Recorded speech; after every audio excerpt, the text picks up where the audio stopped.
ಶ್ರೀ ಗುರು ಸಿದ್ಧಲಿಂಗಾಯ ನಮಃ. ವಕ್ರತುಂಡ ಮಹಾಕಾಯ ಕೋಟಿ ಸೂರ್ಯ ಸಮಪ್ರಭ ನಿರ್ವಿಘ್ನಂ ಕುರು ಮೇ ದೇವ ಸರ್ವಕಾರ್ಯೇಷು ಸರ್ವದಾ. ಸರ್ವಮಂಗಳ ಮಾಂಗಲ್ಯೆ ಶಿವೆ ಸರ್ವಾರ್ಥ ಸಾಧಕೆ ಶರಣ್ಯೆ ತ್ರ್ಯಂಬಕೆ ಗೌರಿ ನಾರಾಯಣಿ ನಮೋಸ್ತುತೆ. ಓಂ ಇಷ್ಟಕಾಮೇಶ್ವರಿಯೇ ನಮಃ. ಆ ಜಗನ್ಮಾತೆಯಾದ ಮಹಾಕಾಮೇಶ್ವರಿ ಇಷ್ಟಕಾಮೇಶ್ವರಿಯ ರೂಪದಿಂದ ಸಮಸ್ತ ಪವರ್ ಟಿವಿಯ ವೀಕ್ಷಕ ಬಾಂಧವರಿಗೆ ಮತ್ತು ಸಮಸ್ತ ಕರುನಾಡಿನ ಜನತೆ, ನಮ್ಮ ಭಾರತೀಯರಿಗೆಲ್ಲ ಇಡೀ ಸಂತೋಷದಾಯಕವನ್ನ ಉಂಟು ಮಾಡುತ್ತಿರುವ ಯುಗಗಳ ಆದಿ ಈ ಯುಗಾದಿಯ ವಿಶ್ವಾವಸು ಸಂವತ್ಸರದ ಶುಭಾಶೀರ್ವಾದಗಳನ್ನು ಸಮಸ್ತರಿಗೂ ತಿಳಿಸುತ್ತಾ ಬನ್ನಿ ವೀಕ್ಷಕರೇ. ಈ ವಿಶ್ವಾವಸು ಯೋಗದ ಫಲಾಫಲಗಳೇನು? ಈ ಯುಗಾದಿ ಇದೇ ಮಾರ್ಚ್ 30 ಭಾನುವಾರದಂದು ಆರಂಭವಾಗ್ತಾ ಇರುವ ಫಲಾಫಲಗಳೇನು? ಇಡೀ ನಮ್ಮ ನಾಡಿಗೆ, ಇಡೀ ನಮ್ಮ ದೇಶಕ್ಕೆ, ಇಡೀ ನಮ್ಮ ವಿಶ್ವಕ್ಕೆ ಯಾವ ರೀತಿಯಿಂದ ಈ ವಿಶ್ವಾಸು ಯಾವ ಫಲಗಳನ್ನು ನೀಡ್ತಾ ಇದ್ದಾನೆ? ನಾವು ಈಗಾಗಲೇ ಕ್ರೋಧಿನಾಮ ಸಂವತ್ಸರವನ್ನ ಕಳೀತಾ ಇದ್ದೀವಿ. ನೋಡಿ, ಎಷ್ಟು ಕ್ರೋಧಿನಾಮ ಸಂವತ್ಸರದಲ್ಲಿ ವಿಪರೀತವಾಗಿ ಇಡೀ ಜಗತ್ತಿನ ಎಲ್ಲ ಅಷ್ಟು ಪರಿಶ್ರಮವನ್ನು ಪ್ರತಿಯೊಬ್ಬ ಪ್ರಜೆಗಳು ಅನುಭವಿಸಿದ್ದಾರೆ. ಅನೇಕ ರೀತಿಯಿಂದ ಯುದ್ಧಗಳು, ಕಾಯಿಲೆಗಳು, ಆತ್ಮಹತ್ಯೆಗಳು, ಯುದ್ಧ ಭೀತಿ, ಹಣಕಾಸಿನ ತೊಂದರೆಗಳು, ಹಣಕಾಸಿನ ಮುಗ್ಗಟ್ಟು, ಅನೇಕ ರೀತಿಯಿಂದ ಪ್ರಾಕೃತಿಕ ವಿಕೋಪಗಳು, ಮನೆಯಲ್ಲಿ ಕಲಹಗಳು, ಇಷ್ಟೆಲ್ಲನ್ನ ನೋಡಿಬಿಟ್ಟಿದ್ದೀವಿ. ಈಗ ಈ ವಿಶ್ವಾವಸು ಯಾವ ರೀತಿಯಿಂದ ನಮಗೆ ಫಲಗಳನ್ನು ತೆಗೆದುಕೊಂಡು ಬರ್ತಾ ಇದ್ದಾನೆ? ಬನ್ನಿ ಆ ಎಲ್ಲ ಮಾಹಿತಿಯನ್ನ ಸವಿಸ್ತಾರವಾಗಿ ತಿಳಿಯೋಣ. ಈ 12 ರಾಶಿಗಳ ಮೇಲೆ ಯಾವ ರೀತಿಯಿಂದ ಫಲಾಫಲಗಳು ಉಂಟಾಗ್ತಾ ಇದ್ದಾವೆ? ಇಂದಿನ ಕ್ರೋಧಿನಾಮ ಸಂವತ್ಸರದಲ್ಲಿ ನೊಂದು ಬೆಂದು ಹೋದ ಈ 12 ರಾಶಿಯವರು ಯಾವ ರೀತಿಯಿಂದ ಫಲಾಫಲಗಳನ್ನು ಪಡಿತಾ ಇದ್ದಾರೆ? ಮತ್ತೆ ಕ್ರೋಧಿನಾಮ ಸಂವತ್ಸರದಲ್ಲಿ ಇದ್ದ ಫಲಾಫಲಗಳು ಮುಂದುವರಿತಾವ ಈ ವಿಶ್ವಾವಸು ಸಂವತ್ಸರದಲ್ಲಿ, ಅಥವಾ ವಿಶ್ವಾವಸು ನಮಗೆ ಯಾವ ರೀತಿಯಿಂದ ಅನುಗ್ರಹವನ್ನ ಕೊಡ್ತಾ ಇದ್ದಾನೆ? ಎಲ್ಲವನ್ನ ತಿಳಿದುಕೊಳ್ಳೋಣ ಬನ್ನಿ ವೀಕ್ಷಕರೇ. ಈ ವಿಶ್ವಾವಸು ಸಂವತ್ಸರದಲ್ಲಿ ಬನ್ನಿ, ಈಗಿನ ರಾಜ ಯಾರಾಗ್ತಾರೆ, ಮಂತ್ರಿ ಯಾರಾಗ್ತಾರೆ, ಸೇನಾಧಿಪತಿ ಯಾರಾಗ್ತಾರೆ, ಅವರ ಫಲಾಫಲಗಳೇನು ಎಲ್ಲವನ್ನ ತಿಳಿದುಕೊಳ್ಳೋಣ. ಈ ವಿಶ್ವಾವಸು ಸಂವತ್ಸರ ಭಾನುವಾರ ಪ್ರಾರಂಭ ಆಗ್ತಾ ಇದರಿಂದ ಯಾವ ವಾರ ಚಂದ್ರಮಾನ ಯುಗಾದಿ ಪ್ರಾರಂಭ ಆಗುತ್ತೋ ಆ ದಿನವಂತ ಯಾರು ಅಧಿಪತಿಗಳಿರ್ತಾರೋ ಅವರೇ ಆ ಸಂವತ್ಸರದ ರಾಜರಾಗ್ತಾರೆ. ಹೀಗಾಗಿ ಭಾನುವಾರ ಪ್ರಾರಂಭ ಆಗ್ತಾ ಇದ್ರಿಂದ ಈ ವಿಶ್ವಾವಸು ಸಂವತ್ಸರದ ರಾಜ ರವಿ ಆಗ್ತಾರೆ. ಇನ್ನ ಮಂತ್ರಿ ಚಂದ್ರನಾಗ್ತಾರೆ, ಸೇನಾಧಿಪತಿ ರವಿ ಆಗ್ತಾರೆ, ಸಸ್ಯಾಧಿಪ ಗುರು, ಧಾನ್ಯಾಧಿಪತಿ ಕುಜ, ಅರ್ಘಾಧಿಪತಿ ರವಿ, ಮೇಘಾಧಿಪತಿ ರವಿ, ರಸಾಧಿಪತಿ ಶನಿ, ನಿರಸಾಧಿಪತಿ ಬುಧ ಮತ್ತು ಪಶುನಾಯಕ ಯಮಾಗ್ತಾರೆ. ಹೀಗೆ ಇಡೀ ವರ್ಷದಲ್ಲಿ ಈ ನವನಾಯಕರಿಂದ ಇಡೀ ಈ ವಿಶ್ವಾವಸು ಸಂವತ್ಸರ ನಡೀತಾ ಹೋಗ್ತೇವೆ. ಆದ್ದರಿಂದ ಈ ವಿಶ್ವಾವಸು ಸಂವತ್ಸರ ನಮ್ಮ ನಾಡಿನ ರೈತರಿಗೆ ಯಾವ ರೀತಿಯಿಂದ ಲಾಭವನ್ನು ತರ್ತಾ ಇದೆ, ಯಾವ ಬೆಳೆಗಳನ್ನ ಬೆಳೆದರೆ ವಿಶೇಷ ಲಾಭವನ್ನ ನಮ್ಮ ರೈತರು ಪಡೆಯಬಹುದಾಗಿದೆ. ನಮ್ಮ ಯುವ ಪೀಳಿಗೆ ಈ ವಿಶ್ವಾವಸು ಸಂವತ್ಸರದಲ್ಲಿ ಯಾವ ಉದ್ಯೋಗವನ್ನ ಪ್ರಾರಂಭ ಮಾಡಿದರೆ ಕೋಟ್ಯಾಧಿಪತಿಗಳಾಗಬಹುದು, ಇಡೀ ವಿಶ್ವಕ್ಕೆ ಅವರು ಮಾದರಿಯನ್ನ ಆಗಬಹುದು. ನಮ್ಮ ನಾಡಿನ ಮತ್ತು ನಮ್ಮ ಭಾರತದ ಹೆಮ್ಮೆಯ ಸೈನಿಕರಿಗೆ ಯಾವ ರೀತಿಯ ಅನುಗ್ರಹ ವಿಶ್ವಾವಸು ಮಾಡುತ್ತಾ ಇದ್ದಾನೆ?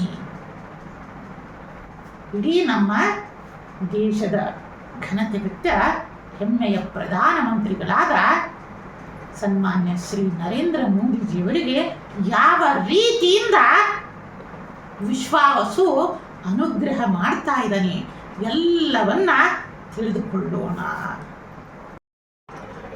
ಈ ವಿಶ್ವಾವಸು ಸಂವತ್ಸರ ಭಾನುವಾರ ಪ್ರಾರಂಭ ಆಗ್ತಾ ಇದೆ. ನೋಡಿ, ಇಡೀ ನವಗ್ರಹಗಳಲ್ಲಿ ರಾಜನಾದ ಸೂರ್ಯ ಭಗವಾನ್ನ ವಾರ. ಇಂತಹ ದಿನ ಈ ವರ್ಷದ ಆರಂಭ ಆಗ್ತಾ ಇದೆ. ಅದರೊಳಗೂ ನಮಗೆ ಹೆಮ್ಮೆ ಇರಬೇಕು. ನಾವುಗಳು ನೋಡ್ತಾ ಇರ್ತೀವಿ, ಜನವರಿ 1 ಅಂತಂದ್ರೆ ಇಡೀ ನಾಡಿನ ತುಂಬ, ಇಡೀ ನಮ್ಮ ಭಾರತ ತುಂಬ. ಯಾಕಂದ್ರೆ ನಮ್ಮ ಭಾರತಕ್ಕೆ ಅದರದ್ದು ನಂಟೇ ಇಲ್ಲ ಜನವರಿ 1. ಆದರೆ ಎಷ್ಟು ಸಂಭ್ರಮ ಇರುತ್ತೆ ಅಂತಂದ್ರೆ ಯುವ ಪೀಳಿಗೆಯಿಂದ ಹಿಡಿದು ಪ್ರತಿಯೊಬ್ಬರಿಗೂ ಅಷ್ಟು ಸಂಭ್ರಮ.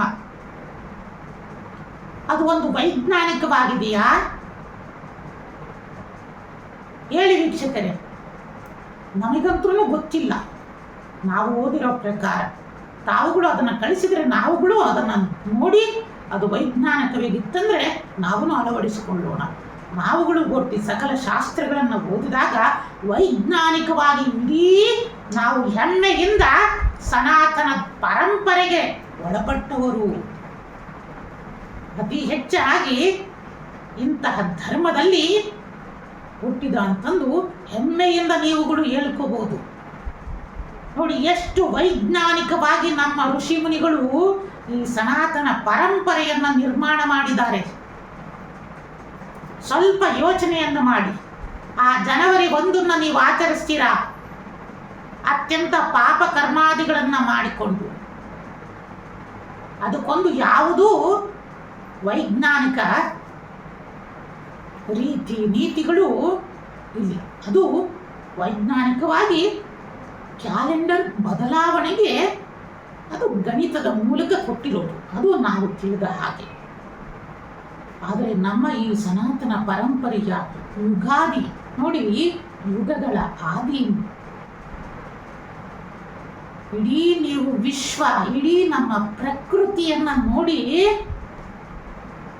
ಎಲ್ಲ ಮರ ಗಿಡಗಳು ಹಚ್ಚ ಹಸಿರಿನಿಂದ ಚಿಗುರೊಡಿತಾ ಇರುತ್ತೆ. ಆದಿ. ಹಾಗೆ ನಾವುಗಳು ಏನಪ್ಪ ಮಾಡಬೇಕು ಅಂತಂದ್ರೆ, ಈ ಹಳೆಯ ವರ್ಷವನ್ನ, ಈ ಕ್ರೋಧಿ ನಾಮ ಸಂವತ್ಸರದಲ್ಲಿ ನಾವು ಪಟ್ಟಂತ ಎಲ್ಲ ಕಷ್ಟ ನಷ್ಟಗಳನ್ನೆಲ್ಲ ಮರೆತು ಈ ವಿಶ್ವಾವಸು ಸಂವತ್ಸರದಲ್ಲಿ ಹೊಸ ಸಂಕಲ್ಪದೊಂದಿಗೆ ನಮ್ಮ ಜೀವನವನ್ನ ಕಟ್ಟೋಣ, ಮತ್ತೆ ಬದಲಾವಣೆ ಆಗೋಣ ಅಂತಂದು ಮಹಾ ಸಂಕಲ್ಪವನ್ನ ಪ್ರತಿಯೊಬ್ಬ ವೀಕ್ಷಕರು ಇರಲಿ, ಪ್ರತಿಯೊಬ್ಬ ಶಿಷ್ಯರು ಈ ದಿನ ನೀವು ಸಂಕಲ್ಪ ಮಾಡಬೇಕು. ನೋಡಿ, ಅಂತ ಪ್ರಕೃತಿ ಮಾತೆ ಹೇಗೆ ನವ ಚಿಗುರುಗಳು ನೋಡಿ, ಪ್ರತಿಯೊಂದು ಮರ ಗಿಡಗಳನ್ನ ನೋಡ್ತಾ ಇದ್ರೆ ಈಗ ನೀವು ಎಷ್ಟು ಆನಂದವಾಗಿರುತ್ತೆ. ಆ ಪ್ರಕೃತಿ ದೇವಿ ತಾಯಿ ಭೂತಾಯಿ ನಗುತ್ತಾ ಇರ್ತಾಳೆ. ಇಂತಹ ಸಂವತ್ಸರ, ಅಂತಹ ಪರಂಪರೆಗೆ ಒಳಪಟ್ಟಿದ್ದು ಸನಾತನ ಪರಂಪರೆ ಎಷ್ಟು ವೈಜ್ಞಾನಿಕವಾಗಿದೆ. ಇಂತಹ ದಿನ ಭಾನುವಾರ ಬರ್ತಾದ್ರಿಂದ ನಾವು ಏನಪ್ಪ ಮಾಡಬೇಕು ಅಂತಂದ್ರೆ, ಪ್ರಾತಃ ಕಾಲ ಬೆಳಗ್ಗೆ 4:10 ಬೆಳಗಿನ ಜಾವ 5:50 ಉತ್ತಮ ಸಮಯದಲ್ಲಿ ಅಭ್ಯಂಜನ ಸ್ನಾನವನ್ನು ಮಾಡಿ. ಅದು ಸಮಯ ಆಗಲಿಲ್ಲ ಅಂತಂದ್ರೆ ಬೆಳಗ್ಗೆ 6:30 10:30 ಇಲ್ಲ 9:30 ಆದ್ರೂ ಉತ್ತಮ ಸಮಯ ಇದೆ. ಆ ಸಮಯದಲ್ಲಿ ಬ್ರಾಹ್ಮಿ ಮುಹೂರ್ತದಲ್ಲಿ ಅಭ್ಯಂಜನ ಸ್ನಾನವನ್ನ ಮಾಡುವುದು. ಕುಲದೇವರ ಪೂಜೆಯನ್ನ ನೆರವೇರಿಸಿ, ಮೊದಲು ಗಣೇಶನ ಪೂಜೆಯನ್ನ ನೆರವೇರಿಸಿ. ವಿಶೇಷವಾಗಿ ಆ ದಿನ ಗಣೇಶನ ಅಷ್ಟೋತ್ತರ ಶತನಾಮಾವಳಿಗಳನ್ನ ಪಠನೆಯನ್ನ ಮಾಡಿ, ಗಣೇಶನಿಗೆ ದೂರ್ವೆ ಮತ್ತೆ ಬಿಲ್ವ ಮತ್ತೆ ಗಂಧವನ್ನ ಸಮರ್ಪಣೆಯನ್ನ ಮಾಡಿ, ಗಣೇಶನಿಗೆ ವಿಶೇಷವಾಗಿ ಮೋದಕವನ್ನ ಸಮರ್ಪಣೆಯನ್ನ ಮಾಡಿ. ಈ ದಿನ ನಾವು ಮೋದಕವನ್ನ ಸಮರ್ಪಣೆಯನ್ನ ನಾವು ಮಾಡಿದ್ದಾದ್ರೆ ಇಡೀ ವರ್ಷ ಪೂರ್ತಿ ಅವನ ಅನುಗ್ರಹ ನಮಗೆ ಸದಾ ಜೊತೆಯಲ್ಲಿರುತ್ತೆ. ಸಕಲ ವಿಘ್ನಗಳನ್ನ ನಾಶ ಮಾಡ್ತಾನೆ ವೀಕ್ಷಕರೇ. ಆದ್ದರಿಂದ ಪ್ರತಿಯೊಬ್ಬರೂ ಗಣೇಶನ ಮೂರ್ತಿ ಇದ್ರೆ ಗಣೇಶನ ಮೂರ್ತಿಯನ್ನ ಪೂಜೆಯನ್ನ ಮಾಡಿ. ಇನ್ನ ಗಣೇಶನ ಪೂಜೆ ಮೂರ್ತಿ ಇಲ್ಲ ಅಂದ್ರೆ ಅರಿಶಿಣದಿಂದಲೇ ಗಣೇಶನನ್ನ ಹರಿದ್ರ ಗಣಪತಿಯನ್ನ ಮಾಡಿ ಪೂಜೆಯನ್ನ ಮಾಡಿ. ಆ ಗಣೇಶನ ಪೂಜೆ ಆದ ಮೇಲೆ ಮಹಾಲಕ್ಷ್ಮಿಯ ಪೂಜೆಯನ್ನ ಮಾಡಿ ಅಮ್ಮನನ್ನ ಪ್ರಾರ್ಥನೆಯನ್ನ ಮಾಡಿಕೊಳ್ಳಿ. ಮಹಾಲಕ್ಷ್ಮಿಯ ಅಷ್ಟೋತ್ತರಗಳನ್ನ ಪಠಣೆಯನ್ನ ಮಾಡಿ ಮಹಾಲಕ್ಷ್ಮಿಗೆ ಪಾಯಸದ ನೈವೇದ್ಯವನ್ನ ಕೊಡಿ.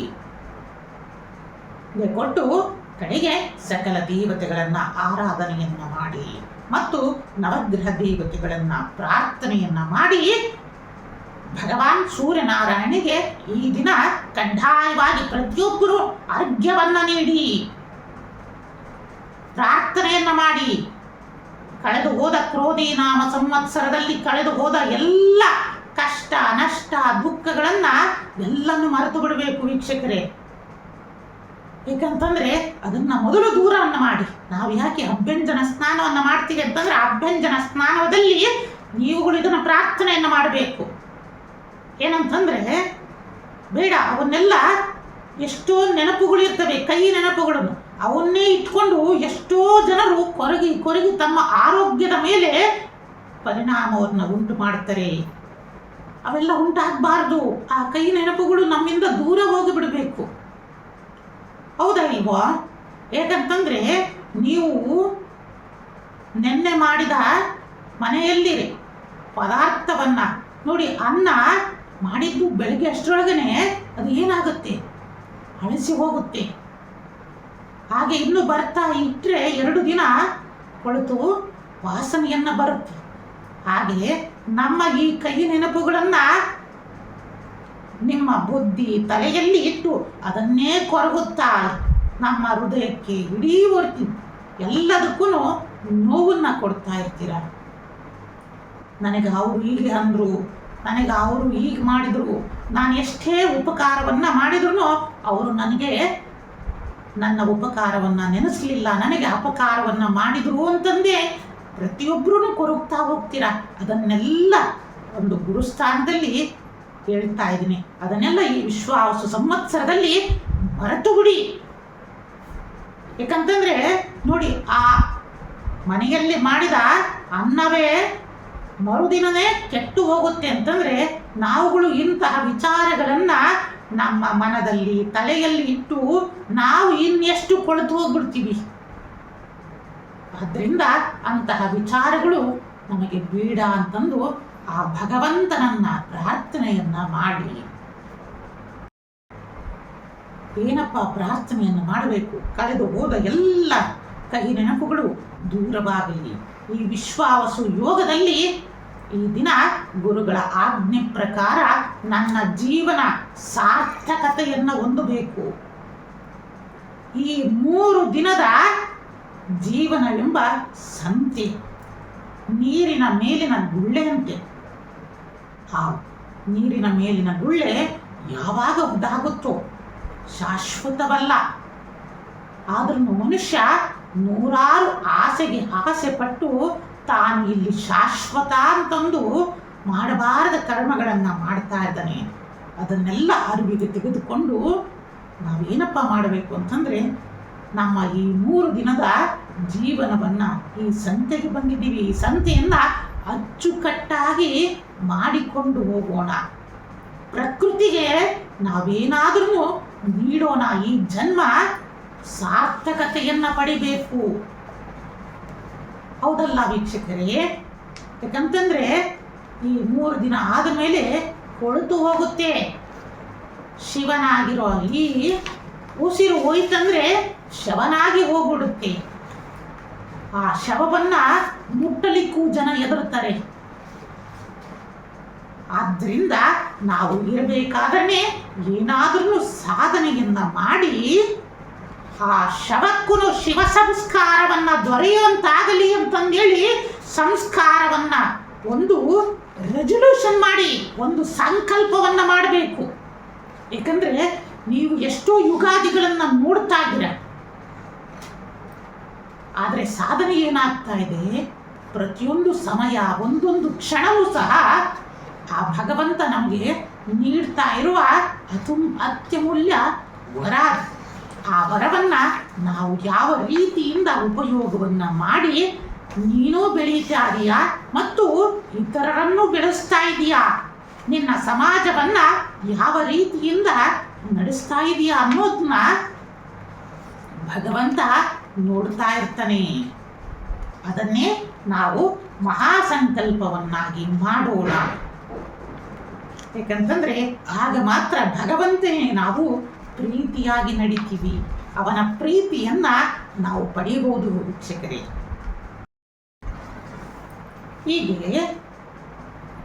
ಅಭ್ಯಂಜನ ಸ್ನಾನ, ಗಣೇಶನ ಪೂಜೆ, ಮಹಾಲಕ್ಷ್ಮಿಯ ಆರಾಧನೆ, ಕುಲದೇವರ ಆರಾಧನೆಯನ್ನ ಮಾಡಿ ತಾಯಿ ತಂದೆಯರಿಗೆ ಅಭಿನಮಿಸಿ ಮತ್ತು ನವಗ್ರಹ ದೇವತೆಗಳನ್ನು ಆರಾಧನೆಯನ್ನ ಮಾಡಿ ಮಂತ್ರಾಕ್ಷತೆಯನ್ನು ತೆಗೆದುಕೊಳ್ಳಿ. ಆ ದಿನ ನಮ್ಮ ಸನಾತನ ಪರಂಪರೆಯಲ್ಲಿ ಒಂದು ವಾಕ್ಯ ಇದೆ, ನಾವುಗಳು ಮರೆತು ಬಿಡ್ತೀವಿ.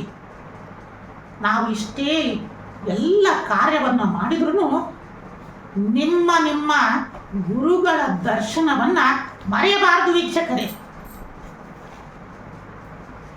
ಯಾಕಂತಂದ್ರೆ ನಮ್ಮ ಎಲ್ಲ ಶಾಸ್ತ್ರಗಳು ಹೇಳುತ್ತೆ ಏನಪ್ಪ ಅಂತಂದ್ರೆ, ಮಹಾಪರ್ವಕಾಲ ಇದು. ಈ ಪರ್ವಕಾಲದಲ್ಲಿ 365 ದಿನದ ಪುಣ್ಯ ಫಲವನ್ನ ಪಡೆಯಬೇಕು ಅಂತಂದ್ರೆ ಆ ದಿನ ನಿಮ್ಮ ಗುರುಗಳ ಸೇವೆಯನ್ನ ಕಡ್ಡಾಯವಾಗಿ ಮಾಡಲೇಬೇಕು ಅಂತಂದು ಹೇಳಿದೆ ಶಾಸ್ತ್ರಗಳು. ತಂತ್ರಸಾರದಿಂದ ಹಿಡಿದು ಎಲ್ಲ ಶಾಸ್ತ್ರಗಳು ಹೇಳುತ್ತೆ. ಆದರೆ ಆ ದಿನ ನಾವು ಮಾಡ್ತಾ ಇದ್ದೀವ? ಕೆಲವೊಬ್ರು ಮಾಡಿರ್ಬೋದು, ಕೆಲವೊಬ್ರು. ಆದ್ದರಿಂದ ಇವೆಲ್ಲದನ್ನು ನಾವು ನಡೆಸಬೇಕು. ವೈಜ್ಞಾನಿಕವಾಗಿ ನಡೆಸಿದಾಗ ಮಾತ್ರ ನಾವು ನಮ್ಮ ಜನ್ಮವನ್ನು ಕೃತಾರ್ಥಕವನ್ನು ಮಾಡುತ್ತೀವಿ. ಆ ದಿನ ನಾವು ವಿಶೇಷವಾಗಿ ಗುರುಗಳ ಸಾನ್ನಿಧ್ಯದಲ್ಲಿ ಯಾಗ, ಯಜ್ಞ, ಪೂಜಾ ಕಾರ್ಯಗಳು, ಗೋಪೂಜೆ, ದಾನ ಧರ್ಮಾದಿಗಳನ್ನು ಮಾಡಬೇಕು ಅಂತಂದು ಹೇಳುತ್ತೆ. ವಿಶೇಷವಾದ ದಿನ ಅದು. ಹಾಗಾಗಿ ಜ್ಯೋತಿಷ್ಯದಲ್ಲಿ ಹೇಳುತ್ತೆ 3.5 ಮುಹೂರ್ತದಲ್ಲಿ ಇದೂ ಸಹ ಒಂದು. ಅಮೃತ ಸಿದ್ಧಿ ಯೋಗದಲ್ಲಿ ನಾವು ಏನೇ ಒಂದು ಪುಣ್ಯ ಕಾರ್ಯವನ್ನ, ದಾನ ಧರ್ಮಾದಿಗಳನ್ನ ಮಾಡಿದರೆ ನಮ್ಮ ಪಾಪಗಳೆಲ್ಲ ಕ್ಷಯವಾಗಿ ಪುಣ್ಯ ಅಕ್ಷಯವಾಗುವಂತಹ ದಿನ ಈ ದಿನ. ನಾವು ಕಡ್ಡಾಯವಾಗಿ ಏನು ಅಂತಂದ್ರೆ ನಿಮ್ಮ ಗುರುಗಳ ಬಳಿಯಲ್ಲಿ ಹೋಗಿ ಉಪದೇಶವನ್ನ ತೆಗೆದುಕೊಳ್ಳಬೇಕು. ಗುರುಗಳ ಬಳಿಯಲ್ಲಿ ಸಂಕಲ್ಪವನ್ನ ಮಾಡಬೇಕು. ನನ್ನ ಜೀವನವನ್ನು ಉದ್ಧಾರ ಮಾಡಬೇಕು ಗುರುಗಳೇ, ನನಗೆ ಜ್ಞಾನದ ದೀಕ್ಷೆಯನ್ನು ಕೊಡಿ, ನನ್ನ ಜನ್ಮ ಸಾರ್ಥಕವನ್ನಾಗಿ ಮಾಡಬೇಕು. ಅಂತಹ ಫಲವನ್ನ ನಾವು ಬೇಡಬೇಕು. ಆಗ ಮಾತ್ರ ಮನುಷ್ಯನ ಜನ್ಮ ಸಾರ್ಥಕತೆಯನ್ನು ಹೊಂದುತ್ತೆ. ಇಲ್ಲ ಅಂತಂದ್ರೆ ಎಷ್ಟೋ ಜನರನ್ನು ನೋಡಿದರೆ ಅವರು ಯುಗಾದಿಗಳನ್ನ ಮಾಡ್ತಾರೆ, ಹಬ್ಬದ ಅಡಿಗೆಯನ್ನ ಮಾಡಿ, ಸಿಹಿಯನ್ನ ತಿಂದು, ಚಂದ್ರ ದರ್ಶನವನ್ನ ಮಾಡಿ ಚಂದ್ರದೇವನಿಗೆ ನಮಸ್ಕಾರವನ್ನ ಮಾಡ್ತಾರೆ. ಹೀಗೆ ಮಾಡ್ತಾ ಇದ್ದು ದಿನಗಳನ್ನೇ ಕಳೀತಾ ಇದ್ದೀರಾ. ಆದರೆ ಒಂದು ಸಂಕಲ್ಪವನ್ನ ಗುರುಗಳ ಬಳಿನಲ್ಲಿ, ಹೌದು ಗುರುಗಳೇ, ನಾನು ನನ್ನ ಜನ್ಮವನ್ನ ಸಾರ್ಥಕತೆಯನ್ನ ಮಾಡಬೇಕು, ನನ್ನ ಜೀವನವನ್ನ ಅತಿ ಶಿಸ್ತುಬದ್ಧತೆಯಲ್ಲಿ ಕಳೆಯಬೇಕು ಅಂತಂದು ಯಾರಾದ್ರೂ ಇಷ್ಟಪಟ್ಟಿದ್ದೀರಾ? ಹೀಗಾಗಿ ನಾವುಗಳು ಇನ್ನು ಮುಂದೆ ಆದರೂ, ಹಿಂದೆ ಆಗಿದ್ದು ಹೋಯ್ತು, ಆದರೆ ಮುಂದಿನ ಭವಿಷ್ಯವನ್ನಾದರೂ ಬದಲಾವಣೆಯನ್ನ ಮಾಡೋಣ. ನಾವು ನಮ್ಮ ಭವ್ಯ ಜೀವನವನ್ನ ಕಟ್ಟಿದಾಗ ಮಾತ್ರ ಭವ್ಯ ಭಾರತವನ್ನ ನೋಡಬಹುದು.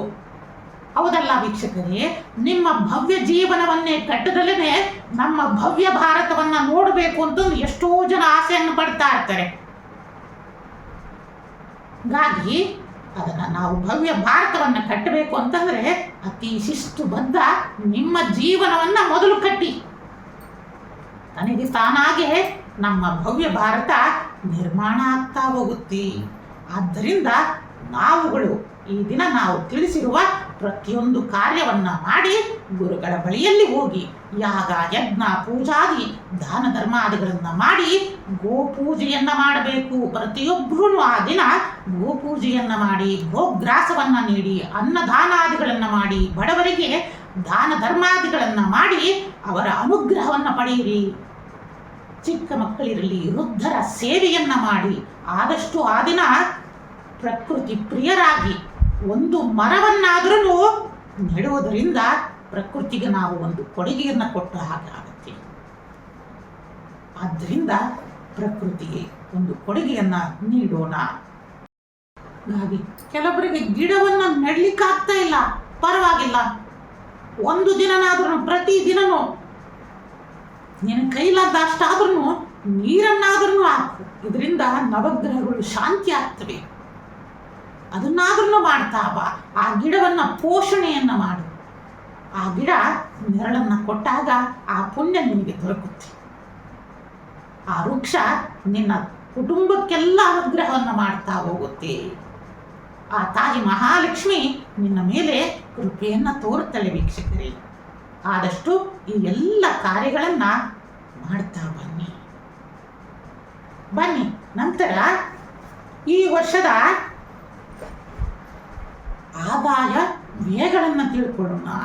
ಯಾವ ಯಾವ ರಾಶಿಗಳಿಗೆ ಎಷ್ಟು ಆದಾಯ ಇದೆ, ಎಷ್ಟು ವ್ಯಯ ಇದೆ, ಬನ್ನಿ ಅವನ್ನೆಲ್ಲದನ್ನು ತಿಳಿದುಕೊಳ್ಳೋಣ. ಏಕೆಂತಂದರೆ ಇವನ್ನೆಲ್ಲ ಯಾಕೆ ತಿಳಿಸಿದೆ ಅಂತಂದರೆ, ನಾವು ಪೂಜೆ ಪುನಸ್ಕಾರಗಳನ್ನು ಮಾಡ್ತೀವಿ ಬಾಯದಲ್ಲಿ, ಆದರೆ ಆಂತರಿಕವಾಗಿಯೂ ನಮ್ಮ ವೀಕ್ಷಕರಿರಲಿ, ಭಕ್ತಾದಿಗಳಿರಲಿ, ಶಿಷ್ಯರಿರಲಿ ಬದಲಾವಣೆಯನ್ನು ಹೊಂದಬೇಕು. ಆಗ ಮಾತ್ರ ಭಗವಂತನಿಗೆ ಪ್ರಿಯವಾಗ್ತೀವಿ ನಾವು. ಆದ್ದರಿಂದ ಇಷ್ಟೆಲ್ಲ ಕಾರ್ಯಗಳನ್ನು ನಿಮಗೆ ತಿಳಿಸಿದ್ದಾಯಿತು. ಬನ್ನಿ ಈಗ ಆದಾಯ ವ್ಯಯಾದಿಗಳನ್ನು ಯಾವ ಯಾವ ರಾಶಿಗೆ ಎಷ್ಟು ಆದಾಯ ವ್ಯಯಗಳನ್ನು ತಿಳಿದುಕೊಳ್ಳೋಣ. ಮೇಷ ಮತ್ತು ವೃಶ್ಚಿಕ ರಾಶಿಯವರಿಗೆ 2 ಆಣೆ ಆದಾಯ ಇತ್ತಂದರೆ 14 ಆಣೆ ಖರ್ಚಿರುತ್ತೆ. ಆದಷ್ಟು ಮೇಷ ಮತ್ತು ವೃಶ್ಚಿಕ ರಾಶಿಯವರು ಹಣಕಾಸಿನ ವಿಚಾರದಲ್ಲಿ ಮತ್ತು ಉದ್ಯೋಗದಲ್ಲಿ ಯಾವುದೇ ಒಂದು ಹಣಕಾಸಿನ ವ್ಯವಹಾರದಲ್ಲಿ ಎಚ್ಚರಿಕೆಯಿಂದ ಈ ವರ್ಷ ನೋಡಿಕೊಂಡು ಹೋಗಬೇಕು. ನಂತರ ಆರೋಗ್ಯ 3, ಅನಾರೋಗ್ಯ 0 ಅಂತಂದು ಹೇಳ್ತಾರೆ. ಆದ್ದರಿಂದ ಏನಪ್ಪ ಮಾಡಬೇಕು? ಅನಾರೋಗ್ಯ 0 ಅಂತಂದರೆ ಎದುರು ಅವಶ್ಯಕತೆ ಇಲ್ಲ. ತಾವುಗಳು ದಿನನಿತ್ಯ ಬೇಗನೆ ಬ್ರಾಹ್ಮಿ ಮುಹೂರ್ತದಲ್ಲಿ ಇದ್ದು ಸಾಧ್ಯವಾದಷ್ಟು ಧ್ಯಾನ, ಯೋಗ, ಪ್ರಾಣಾಯಾಮಾದಿಗಳನ್ನು ಮಾಡೋದರಿಂದ ನಮ್ಮ ದೇಹ ಸ್ವಚ್ಛವಾಗುತ್ತೆ. ಇದರಿಂದ ಅನಾರೋಗ್ಯದ ಸಮಸ್ಯೆ ದೂರವಾಗ್ತಾ ಹೋಗುತ್ತೆ. ಆದಷ್ಟು ಪ್ರಕೃತಿಯೊಂದಿಗೆ ಕಾಲವನ್ನು ಕಳೆಯುವುದರಿಂದ ಮೇಷ ಮತ್ತು ವೃಶ್ಚಿಕ ರಾಶಿಯವರಿಗೆ ಈ ಅನಾರೋಗ್ಯ ಪೀಡೆಗಳು ಪರಿಹಾರ ಆಗ್ತಾ ಹೋಗುತ್ತೆ. ಇನ್ನು ರಾಜಪೂಜಾ 5, ರಾಜಕೋಪ 6. ಹೀಗಾಗಿ ಕೋಪದಲ್ಲೂ ಸಹ ನೀವು ಹಿಡಿತವನ್ನು ಸಾಧನೆಯನ್ನು ಮಾಡಬೇಕು ಅಂತಂದರೆ ಯೋಗ ಧ್ಯಾನಾದಿಗಳನ್ನು ನೀವು ಅನುಸರಿಸ್ತಾ ಬನ್ನಿ. ಇನ್ನು ಸುಖ 3, ದುಃಖ 3. ನಾವುಗಳು ಈಗ ನಿಮಗೆ ತಿಳಿಸ್ತಾ ಇದ್ವಿ. ಗಣೇಶನ ಪೂಜೆ ಎಲ್ಲ ಪೂಜಾದಿಗಳನ್ನು ಮಾಡಿದ ನಂತರ ತಂದೆ ತಾಯಿಯರ ಅನುಗ್ರಹವನ್ನು ತೆಗೆದುಕೊಂಡು ನಾವು ಏನೇ ಒಂದಿದ್ರೂ ಗುರುಗಳ ಬಳಿಯಲ್ಲಿಯೇ ಬೇವು ಬೆಲ್ಲವನ್ನು ಸ್ವೀಕರಿಸಬೇಕು. ಯಾಕೆ ಅಂತಂದರೆ ಸುಖ ದುಃಖಗಳು ಎಷ್ಟೇ ಇರಲಿ ಅದು ಗುರುವಿನ ಕೈಯಿಂದ ಬಂದಾಗ ಅದು ಅಮೃತವಾಗಿರುತ್ತೆ ವೀಕ್ಷಕರೇ. ಯಾಕಂತಂದರೆ ಎಲ್ಲರೂ ಕೇಳ್ತಾ ಇರ್ತಾರೆ, ಎಲ್ಲಿ ಬೇವು ಬೆಲ್ಲವನ್ನು ಯಾರು ಕೊಡಬೇಕು ಅಂತಂದರೆ ಮೊದಲು ಹಿರಿಯರು ಅಂತಂದರೆ ಸಮಾಜದಲ್ಲಿ ಹೊರತು ಯಾರೇ ಇರಲಿ ಅಂದರೆ ಗುರುಗಳಿಂದ ಬೇವು ಬೆಲ್ಲವನ್ನು ತೆಗೆದುಕೊಳ್ಬೇಕಂತೆ. ಅಂತಹ ಪ್ರಸಾದವನ್ನು ಸ್ವೀಕರಿಸಿದಾಗ ಮಾತ್ರ ಅಂತಹ ಶಿಷ್ಯನಿಗೆ ಇಡೀ ವರ್ಷ ಎಂತಹ ದುಃಖಗಳೇ ಇರಲಿ ಅವೆಲ್ಲ ಪರಿಹಾರವಾಗಿ ಅವರಿಗೆ ಬೇವಿನಂತಹ ಸಿಹಿಯನ್ನೇ ಕೊಡ್ತಾನೆ ಭಗವಂತ. ಆ ಬೇವು ಎಷ್ಟೇ ಕೈ ಇರಲಿ ಆದರೆ ಗುರುವಿನಿಂದ ಬಂದಾಗ ಅದು ಬೆಲ್ಲದಂತೆ ಸಿಹಿಯಾಗಿರುತ್ತಂತೆ. ನೀವು ನಮ್ಮ ಶಿರಡಿ ಸಾಯಿನಲ್ಲಿ ನೋಡ್ಬೋದು, ಆ ಬೇವಿನ ಮರವೂ ಸಹ ಆ ಬಾಬಾ ಅವರು ಕುಳಿತುಕೊಂಡು ಧ್ಯಾನ ಮಾಡಿರುವ ವೃಕ್ಷವೂ ಸಹ ಆ ಎಲೆ ಸ್ವೀಟಿನ ಅಂದರೆ ಅನುಭವ ಆಗುತ್ತೆ ಆ ಬೇವಿನ ಎಲೆಯನ್ನು ತಿಂದಾಗ. ನೋಡಿ ಎಂತಹ ಮಹತ್ವ ಆ ಸಾಯಿಬಾಬಾರನ್ನು ನೆನೆಸಿಕೊಂಡು ನಾವು ಅದನ್ನು ಸ್ವೀಕಾರವನ್ನು ಮಾಡಿದಾಗ ನೋಡಿ ಎಂತಹ ಮಹತ್ವವನ್ನು ನೀಡಿದ್ದಾರೆ ಗುರುಗಳು. ಆದ್ದರಿಂದ ಬೇವು ಬೆಲ್ಲವನ್ನು ಗುರುಗಳಿಂದ ನೀವು ಪಡೆಯತಕ್ಕದ್ದು. ಇನ್ನು ವೃಷಭ ತುಲಾರಾಶಿಯವರಿಗೆ 11 ಆಣೆ ಆದಾಯ, ವ್ಯಯ 5 ಇದೆ. ನೋಡಿ ವೃಷಭ ಮತ್ತು ತುಲಾರಾಶಿಯವರಿಗೆ ಈ ವರ್ಷ ತುಂಬ ಹಣಕಾಸಿನ ಆಗಮನ ಆಗ್ತಾ ಇದೆ. ಇನ್ನು ಆರೋಗ್ಯ 0, ಅನಾರೋಗ್ಯ 4. ನೋಡಿ ಹಣಕಾಸಿನ ವಿಚಾರದಲ್ಲಿ ಈ ವರ್ಷ ವೃಷಭ ಮತ್ತು ತುಲಾರಾಶಿಯವರು ಶ್ರೀಮಂತರಾದರೆ ಆರೋಗ್ಯ ಲಕ್ಷ್ಮಿನೂ ನಮಗೆ ಬೇಕು. ಆದ್ದರಿಂದ ನೀವುಗಳು ಸಹ ಧ್ಯಾನ ಯೋಗಾದಿಗಳನ್ನು ಮಾಡಬೇಕು. ಆರೋಗ್ಯ ಲಕ್ಷ್ಮಿಯ ಅನುಗ್ರಹವನ್ನು ಸಹ ನೀವು ಪಡಿಬೇಕಾಗತ್ತೆ. ಇನ್ನು ರಾಜಪೂಜಾ 4, ರಾಜಕೋಪ 2. ಇನ್ನು ಸುಖ 6, ದುಃಖ 3. ಮಿಥುನ ಕನ್ಯಾ ರಾಶಿಯವರಿಗೆ 14 ಆಣೆ ಆದಾಯ, 2 ಆಣೆ ವ್ಯಯ. ಇನ್ನು ಆರೋಗ್ಯ 2, ಅನಾರೋಗ್ಯ 5. ಇವರು ಸಹ ಧ್ಯಾನ ಯೋಗಾದಿಗಳನ್ನು ಮಾಡುವುದು ಒಳಿತು. ಇನ್ನು ರಾಜಪೂಜಾ 1, ರಾಜಕೋಪ 2, ಸುಖ 6, ದುಃಖ 3. ಇನ್ನು ಕರ್ಕಾಟಕ ರಾಶಿಯವರು 14 ಆಣೆ ಆದಾಯ, 8 ಆಣೆ ವ್ಯಯ. ನೋಡಿ 14 ಆಣೆ ಧನಾಗಮನ ಚೆನ್ನಾಗಿದೆ. ಇನ್ನು ಆರೋಗ್ಯ 6, ಅನಾರೋಗ್ಯ 5. ಈ ವರ್ಷ ಕರ್ಕಾಟಕ ರಾಶಿಯವರಿಗೆ ಆರೋಗ್ಯ ಲಕ್ಷ್ಮಿಯ ಅನುಗ್ರಹವು ಸಹ ಹೆಚ್ಚಾಗಿದೆ. ಇನ್ನು ರಾಜಪೂಜಾ 6, ಇನ್ನು ರಾಜಕೋಪ 3, ಇನ್ನು ಸುಖ 3, ದುಃಖ 3. ಹೀಗಾಗಿ ಕರ್ಕ ರಾಶಿಯವರಿಗೆ ವಿಶೇಷವಾದ ಅನುಗ್ರಹವೇ ಉಂಟಾಗಿದೆ. ಇನ್ನು ಸಿಂಹರಾಶಿಯವರಿಗೆ 11 ಆಣೆ ಆದಾಯ, ಇನ್ನು 11 ಆಣೆ ವ್ಯಯ ಇರುತ್ತೆ. ನೋಡಿ 11 ಆಣೆ ಈ ಕಡೆ ಬರುತ್ತೆ, ಇನ್ನೊಂದು 11 ಆಣೆ ಖರ್ಚಾಗುತ್ತೆ. ಹಾಗಾಗಿ ಇವರು ಸಹ ಹಣಕಾಸಿನ ವಿಚಾರದಲ್ಲಿ ಯೋಚಿಸಿ ಹೆಜ್ಜೆಯನ್ನು ಇಡತಕ್ಕದ್ದು. ಇನ್ನು ಆರೋಗ್ಯ 4, ಅನಾರೋಗ್ಯ 4. ಹೀಗಾಗಿ ಇವರೂ ಸಹ ಧ್ಯಾನ ಯೋಗಾದಿಗಳು ಮತ್ತು ವಾಹನ ಚಲಿಸುವಾಗ ಎಚ್ಚರಿಕೆಯನ್ನು ವಹಿಸಬೇಕು. ಇನ್ನು ರಾಜಪೂಜಾ 2, ರಾಜಕೋಪ 6. ಹೀಗಾಗಿ ಇವರುಗಳು ಸಹ ಪ್ರತಿಯೊಂದು ಇದರೊಳಗೂ ಎಚ್ಚರಿಕೆಯ ಹೆಜ್ಜೆಯನ್ನು ಇಡಬೇಕು. ಇನ್ನು ಸುಖ 3, ದುಃಖ 3. ಧನಸ್ಸು ಮೀನ 5 ಆಣೆ ಆದಾಯ, 5 ಆಣೆ ಖರ್ಚಿರುತ್ತೆ. ಹೀಗಾಗಿ ಧನಸ್ಸು ರಾಶಿ ಮತ್ತು ಮೀನ ರಾಶಿಯವರು ಸಹ ಹಣಕಾಸಿನ ವಿಚಾರದಲ್ಲಿ ಎಚ್ಚರಿಕೆಯನ್ನು ಹೆಜ್ಜೆಯನ್ನಿಡಬೇಕು. ಆರೋಗ್ಯ 1, ಅನಾರೋಗ್ಯ 1. ಹೀಗಾಗಿ ಇವರುಗಳು ಸಹ ಆರೋಗ್ಯದಲ್ಲಿ ಎಚ್ಚರಿಕೆಯನ್ನು ವಹಿಸಿ ಆದಷ್ಟು ಯೋಗ ಧ್ಯಾನಾದಿಗಳನ್ನು ಮಾಡಬೇಕು. ಇನ್ನು ರಾಜಪೂಜಾ 4, ರಾಜಕೋಪ 2. ಇನ್ನು ಸುಖ 6, ದುಃಖ 3. ಮಕರ ಮತ್ತು ಕುಂಭ 8 ಆಣೆ ಆದಾಯ, 14 ಆಣೆ ಖರ್ಚಿದೆ. ಆದಷ್ಟು ಇವರು ನೋಡಿ ಧನಾಗಮನಕ್ಕಿಂತಲೂ ಧನ ವ್ಯಯನೇ ಜಾಸ್ತಿ ಇರೋದ್ರಿಂದ ಆದಷ್ಟು ನೀವುಗಳು ಹಣಕಾಸಿನ ವ್ಯವಹಾರದಲ್ಲಿ ಹಿಡಿತಾ ಇರಲಿ. ಇನ್ನು ಆರೋಗ್ಯ 2, ಅನಾರೋಗ್ಯ 3 ಇರೋದ್ರಿಂದ ನೀವುಗಳು ಸಹ ಅನೇಕ ಧ್ಯಾನ ಯೋಗಾದಿಗಳನ್ನು ಮಾಡುವುದು ಸೂಕ್ತ. ಇನ್ನು ರಾಜಪೂಜಾ 5, ರಾಜಕೋಪ 6. ನಂತರ ಸುಖ 3, ದುಃಖ 3. ಹೀಗಾಗಿ ಭಗವಂತ ಸಕಲ ರಾಶಿಗಳಿಗೂ ಸಹ ಸಕಲ ಸುಖವನ್ನೇ ನೀಡಲಿ ಅಂತಂದು ತಾಯಿ ಮಹಾಕಾಮೇಶ್ವರಿ ರೂಪಿಯಾದ ಇಷ್ಟಕಾಮೇಶ್ವರಿಯನ್ನು ಪ್ರಾರ್ಥನೆಯನ್ನು ಮಾಡ್ತಾ ಇದ್ದೀವಿ. ಸಕಲ 12 ರಾಶಿಯವರಿಗೂ ಸಹ ಧನಾಗಮನವೇ ಬರಲಿ ಅಂತಂದೇಳಿ ಮನಸಾರೆ ಶುಭಾಶೀರ್ವಾದವನ್ನು ನೀಡ್ತಾ ಇದ್ದೀನಿ. ಏಕೆಂತಂದರೆ ಮುನಿದರು ಗುರು ಕಾಯುವ ಅನ್ನೋದಕ್ಕೆ ಗುರುವಿನ ವಾಕ್ಯ ಅಂತೆ ವಿಶೇಷವಾದ ಫಲಗಳು ಎಲ್ಲ ವೀಕ್ಷಕರಲ್ಲಿ ಎಲ್ಲ ಶಿಷ್ಯರಿಗೂ ಅನುಗ್ರಹ ಉಂಟಾಗಲಿ ಅಂತಂದು ಆಶೀರ್ವಾದವನ್ನು ನೀಡ್ತಾ ಇದ್ದೀವಿ. ಈಗ ನಾವು ರಾಶಿಯ ಪ್ರಕಾರ ಆದಾಯ ವ್ಯಯಗಳನ್ನು ನೋಡಿದ್ವಿ. ಇನ್ನು ನಕ್ಷತ್ರಗಳ ಪ್ರಕಾರ ಆದಾಯ ವ್ಯಯಗಳನ್ನು ನೋಡೋಣ. ಏಕೆಂದರೆ ಬೇವು ಬೆಲ್ಲವನ್ನು ಗುರುಗಳಿಂದ ಸ್ವೀಕರಿಸಿ ಆದಾಯ ವ್ಯಯಗಳನ್ನು ನೋಡಬೇಕಂತೆ. ಆಗ ನಮಗೆ ಆದಾಯನೇ ಜಾಸ್ತಿ ಇರುತ್ತಂತೆ. ಏಕೆಂದರೆ ಗುರುಗಳ ಕೈಯಿಂದ ಬರುವ ಪ್ರತಿಯೊಂದೂ ಸಹ ನಮಗೆ ಅದು ಸಿಹಿಯಾಗಿರುತ್ತೆ. ಅದರಿಂದ ಎಲ್ಲ ಶಿಷ್ಯ ಬಳಗಕ್ಕೂ ಶುಭವಾಗಲಿ ಅಂತಂದು ಕೇಳುತ್ತಾ ಬನ್ನಿ ನಕ್ಷತ್ರಗಳ ಪ್ರಕಾರ ತಿಳಿಸ್ತಾ ಹೋಗ್ತೀನಿ. ಇದರೊಳಗೆ ಪ್ರಥಮ ಪಾದ, ದ್ವಿತೀಯ ಪಾದ, ತೃತೀಯ ಪಾದ ಅಂತಂದು ಬರುತ್ತೆ. ಅಂದರೆ ಒಂದು ವರ್ಷದಲ್ಲಿ 12 ತಿಂಗಳಿತ್ತಂದರೆ ಅದನ್ನು 3 ಭಾಗವನ್ನು ಮಾಡಬೇಕು ಅಂತಂದು ನಿಮಗೆ ಅರ್ಥ ಆಗಲಿ. ಅದಕ್ಕೋಸ್ಕರನೇ ಪ್ರಥಮ, ದ್ವಿತೀಯ, ತೃತೀಯ ಪಾದಗಳನ್ನು. ಹೀಗಾಗಿ ಅಂದರೆ ಒಂದೊಂದು ಪಾದಗಳಿಗೂ 4 ತಿಂಗಳ ಗಡುವಿರುತ್ತೆ.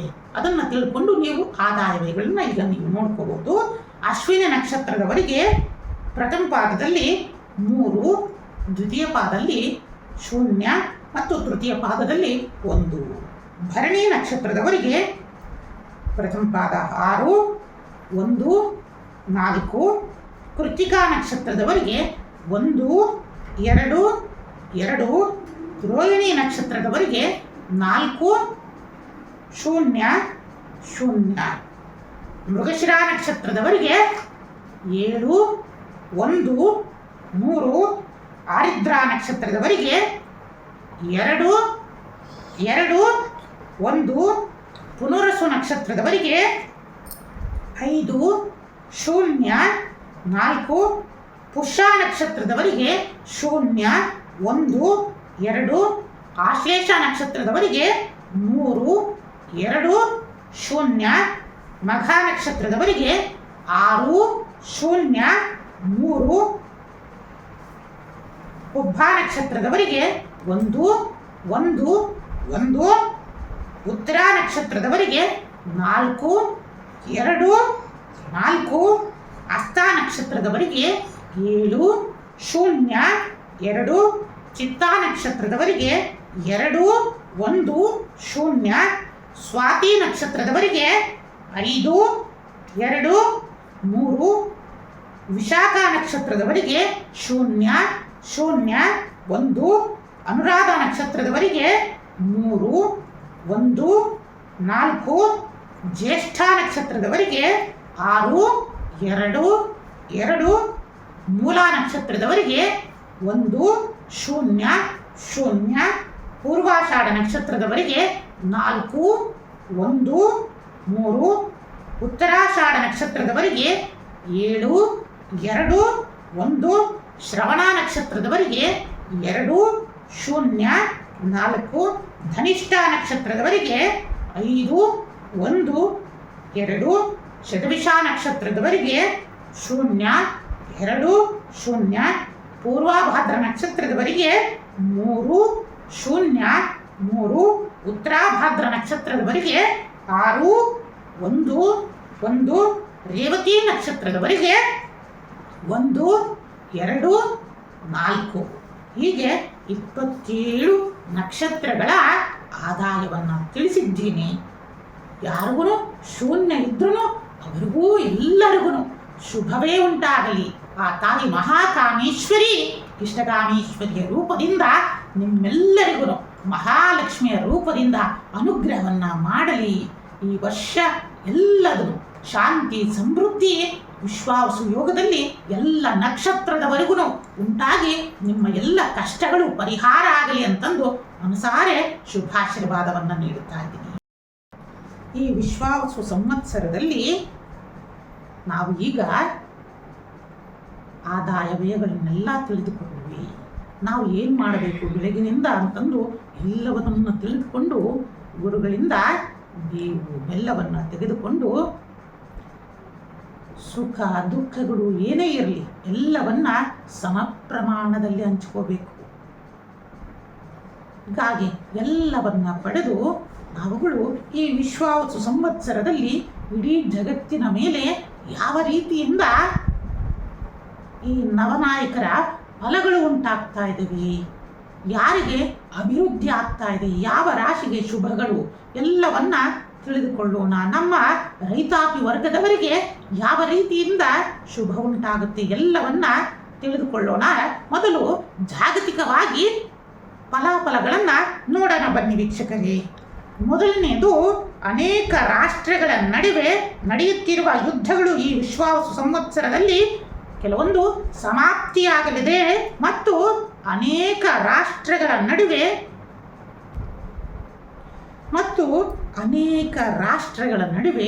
ಯುದ್ಧ ರೀತಿಗಳು ಪ್ರಾರಂಭವಾಗುವುದು ಕಾಲಜ್ಞಾನದಲ್ಲಿ ತಿಳಿಸ್ತಾ ಇದೆ. ಉದಾಹರಣೆಗೆ ಟರ್ಕಿಯಲ್ಲಿ ಅನೇಕ ರಾಷ್ಟ್ರದಲ್ಲಿ ಹಿಂಸಾಚಾರಗಳು ಭುಗಿಲೆತ್ತಾ ಹೋಗ್ತವೆ ಟರ್ಕಿ ದೇಶದಲ್ಲಿ. ಮತ್ತು ಇರಾನ್ ಮತ್ತು ಅಮೇರಿಕದ ನಡುವೆ ಅನೇಕ ಶಸ್ತ್ರಸಜ್ಜಿತವಾಗಿ ಆದರೂ ಯುದ್ಧಗಳು ನಡೆಯಬಹುದು. ಇನ್ನು ಆರ್ಥಿಕವಾಗಿ ಆದ್ರೂ ಅಮೇರಿಕ ಮತ್ತು ಇರಾನ್ ನಡುವೆ ನಡೆಯಬಹುದು. ಇಲ್ಲವೇ ಜೈವಿಕ ರೀತಿಯಿಂದನಾದ್ರೂ ಯುದ್ಧಗಳು ನಡೆಯಬಹುದು. ಅಂದರೆ ಯುದ್ಧಗಳು ಶಸ್ತ್ರದಿಂದನಾಗ ಆಗ್ಬೋದು, ಬಿಸ್ನೆಸ್ ಮೂಲಕ ಆಗ್ಬೋದು, ಇಲ್ಲ ಜೈವಿಕ ರೀತಿಯಿಂದನಾದ್ರೂ ಅಂದರೆ ಕೆಮಿಕಲ್ ಅಂತಂದು ಹೇಳ್ತೇವೆ, ಆ ರೀತಿಯಿಂದನಾದ್ರೂ ಆಗ್ಬೋದು. ಅಂದರೆ ಬಯಾಲಜಿಕಲ್ ಇನ್ಸೆಕ್ಟ್. ಇವು ಕಾಲಜ್ಞಾನದ ಪ್ರಕಾರ ತೋರಿಸ್ತಾ ಇದೆ.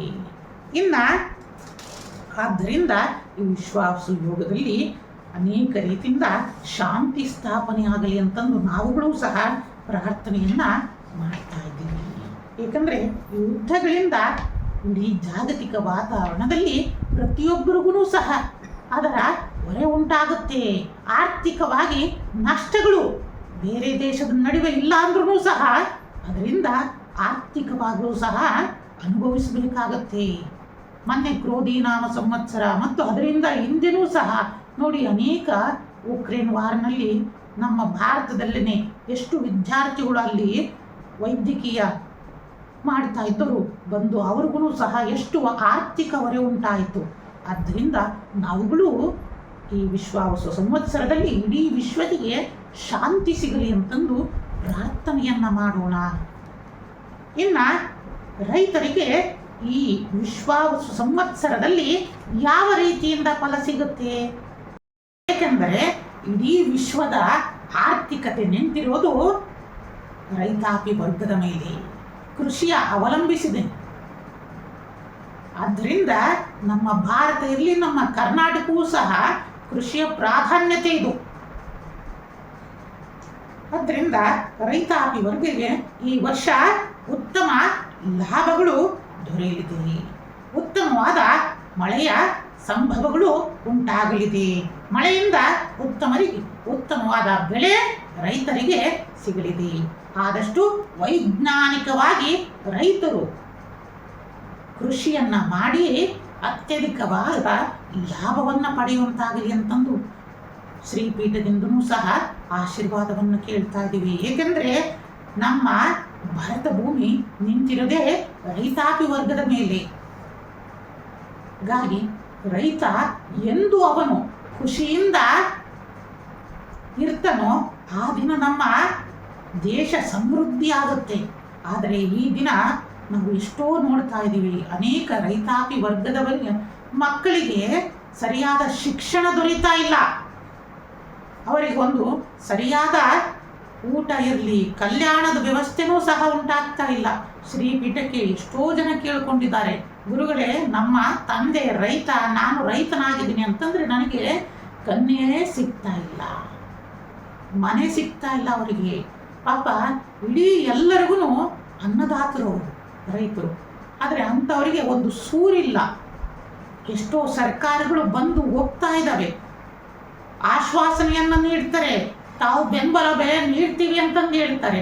ಆದರೆ ರೈತ ಎಲ್ಲಿದ್ದಾನೋ ಅಲ್ಲೇ ಇದ್ದಾನೆ ಹೊರತು ಮುಂದುವರಿಲಿಕ್ಕೆ ಅವನ ಕಡೆಯಿಂದ ಸಾಧ್ಯ ಆಗ್ತಾ ಇಲ್ಲ. ಆದ್ದರಿಂದ ರೈತಾಪಿ ವರ್ಗದವರು ಇಂದಿನ ಸನಾತನ ಪರಂಪರೆಯ ವೈಜ್ಞಾನಿಕವಾದ ಪದ್ಧತಿಯನ್ನು ನೀವು ಅಳವಡಿಸಿಕೊಳ್ಬೇಕು ರೈತರೇ. ಇದರಿಂದ ಭೂಮಿ ಸಮೃದ್ಧಿ ಆಗ್ತಾ ಹೋಗುತ್ತೆ. ಆದಷ್ಟು ನಾವು ಈ ಕೆಮಿಕಲ್ನ ಯುಕ್ತವಾದ ಗೊಬ್ಬರಗಳು ಇರಲಿ, ಯಾವುದೇ ಕೆಮಿಕಲ್ ಪೆಸ್ಟಿಸೈಡ್ಸ್ ಇರಲಿ, ಇಂಥ ರಾಸಾಯನಿಕಗಳಿಂದ ನಾವು ಹೊರಬರೋಣ, ಸಾವಯವ ಕೃಷಿಯನ್ನು ಅವಲಂಬಿಸೋಣ. ಯಾಕಂತಂದರೆ ಹಿಂದೆ ವರ್ಷಕ್ಕೆ 2 ಬೆಳೆ ಭತ್ತದ ನಾಟಿಯನ್ನು ಮಾಡಿ ಭತ್ತವನ್ನು ತೆಗಿತಾ ಇದ್ರು. ಆದರೆ ಈಗ ಆಧುನಿಕತೆಯಲ್ಲಿ 3 ತಿಂಗಳು 4 ತಿಂಗಳು ಅಂತ ಮಟ್ಟಿಗೆ ವೈಜ್ಞಾನಿಕವಾಗಿ ನೋಡಿ ಅಂತ ಬೆಳೆಯನ್ನು ತಿಂದಾಗ ಆ ತಿಂದವನಿಗೂ ಸಹ ಅದು ಆಹಾರನ ನೀವಾದ್ರೂ ಹೇಳಿ ನೋಡೋಣ. ಯಾಕಂದರೆ ಅದು ಪರಂಪರೆಯಾಗಿ ಬರಬೇಕಾದ್ರೆ ವರ್ಷಕ್ಕೆ 2 ಬೆಳೆಗಳು ಅದನ್ನು ತಿಂದಾಗ ಸಮೃದ್ಧಿಯಿಂದ ಜೀವನವನ್ನು ಮಾಡ್ತಾ ಇದ್ದ. ಆ ಈಗಿನ ಹುಟ್ಟುವ ಮಕ್ಕಳನ್ನಲ್ಲೂ ಸಹ ನೋಡಿ ಅಂಗವಿಕಲತೆಗಳನ್ನು ನೋಡ್ತಾ ಇದ್ದೀವಿ, ಆ ನರ ದೌರ್ಬಲ್ಯತೆಗಳನ್ನು ನಾವು ನೋಡ್ತಾ ಇದ್ದೀವಿ.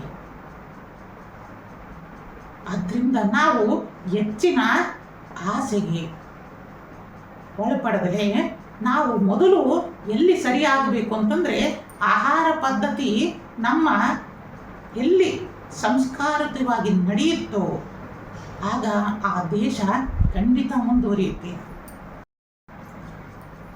ನಮ್ಮ ಆಹಾರ ಪದ್ಧತಿಯನ್ನು ನಾವು ಸರಿಯಾದ ಕ್ರಮದಲ್ಲಿ ಮಾಡ್ತಾ ಹೋಗಬೇಕು. ಯಾಕಂದರೆ ಇದನ್ನೆಲ್ಲ ಯಾಕೆ ತಿಳಿಸ್ತಾ ಇದ್ದೀನಿ ಅಂತಂದರೆ ಕಾಲಜ್ಞಾನದಲ್ಲಿ ಮುಂದೆ ಅಷ್ಟು ಅನಾಹುತಗಳು ಉಂಟಾಗ್ತಾ ಹೋಗ್ತವೆ. ನೋಡಿ, ನಿಮ್ಮ ತಾತಂದಿರು ಮುತ್ತಾತಂದಿರನ್ನು ನೋಡಿ, ಅವ್ರು ಎಷ್ಟು ವರ್ಷ ಬದುಕಿದ್ರು. ಅವರಿಗೆಲ್ಲಾದ್ರೂ ಶುಗರ್ ಇದ್ದಾಗ ಒಂದು BP ಇಲ್ಲ, ಒಂದು ಶುಗರ್ ಇಲ್ಲ, ಯಾವ ಹಾರ್ಟ್ ಅಟ್ಯಾಕ್ ಇಲ್ಲ, ಯಾವ ಇದೂ ಇಲ್ಲ. 100 ದಾಡ್ತಿದ್ರು, 120 ದಾಡ್ತಿದ್ರು. ಈಗ ನನಗೆ ಆಗ ಸುಸಜ್ಜಿತವಾದ ಮಲ್ಟಿ ಸ್ಪೆಷಾಲಿಟಿ ಹಾಸ್ಪಿಟಲ್ ಇರಲಿಲ್ಲ. ಇವತ್ತಿನ ದಿನ ಹೆಜ್ಜೆಗೂ ಮಲ್ಟಿ ಸ್ಪೆಷಾಲಿಟಿ ಹಾಸ್ಪಿಟಲ್ಸ್ ಇದ್ದಾವೆ, ಆದರೆ ಆರೋಗ್ಯನೇ ನಮಗೆ ಸಿಗ್ತಾ ಇಲ್ಲ.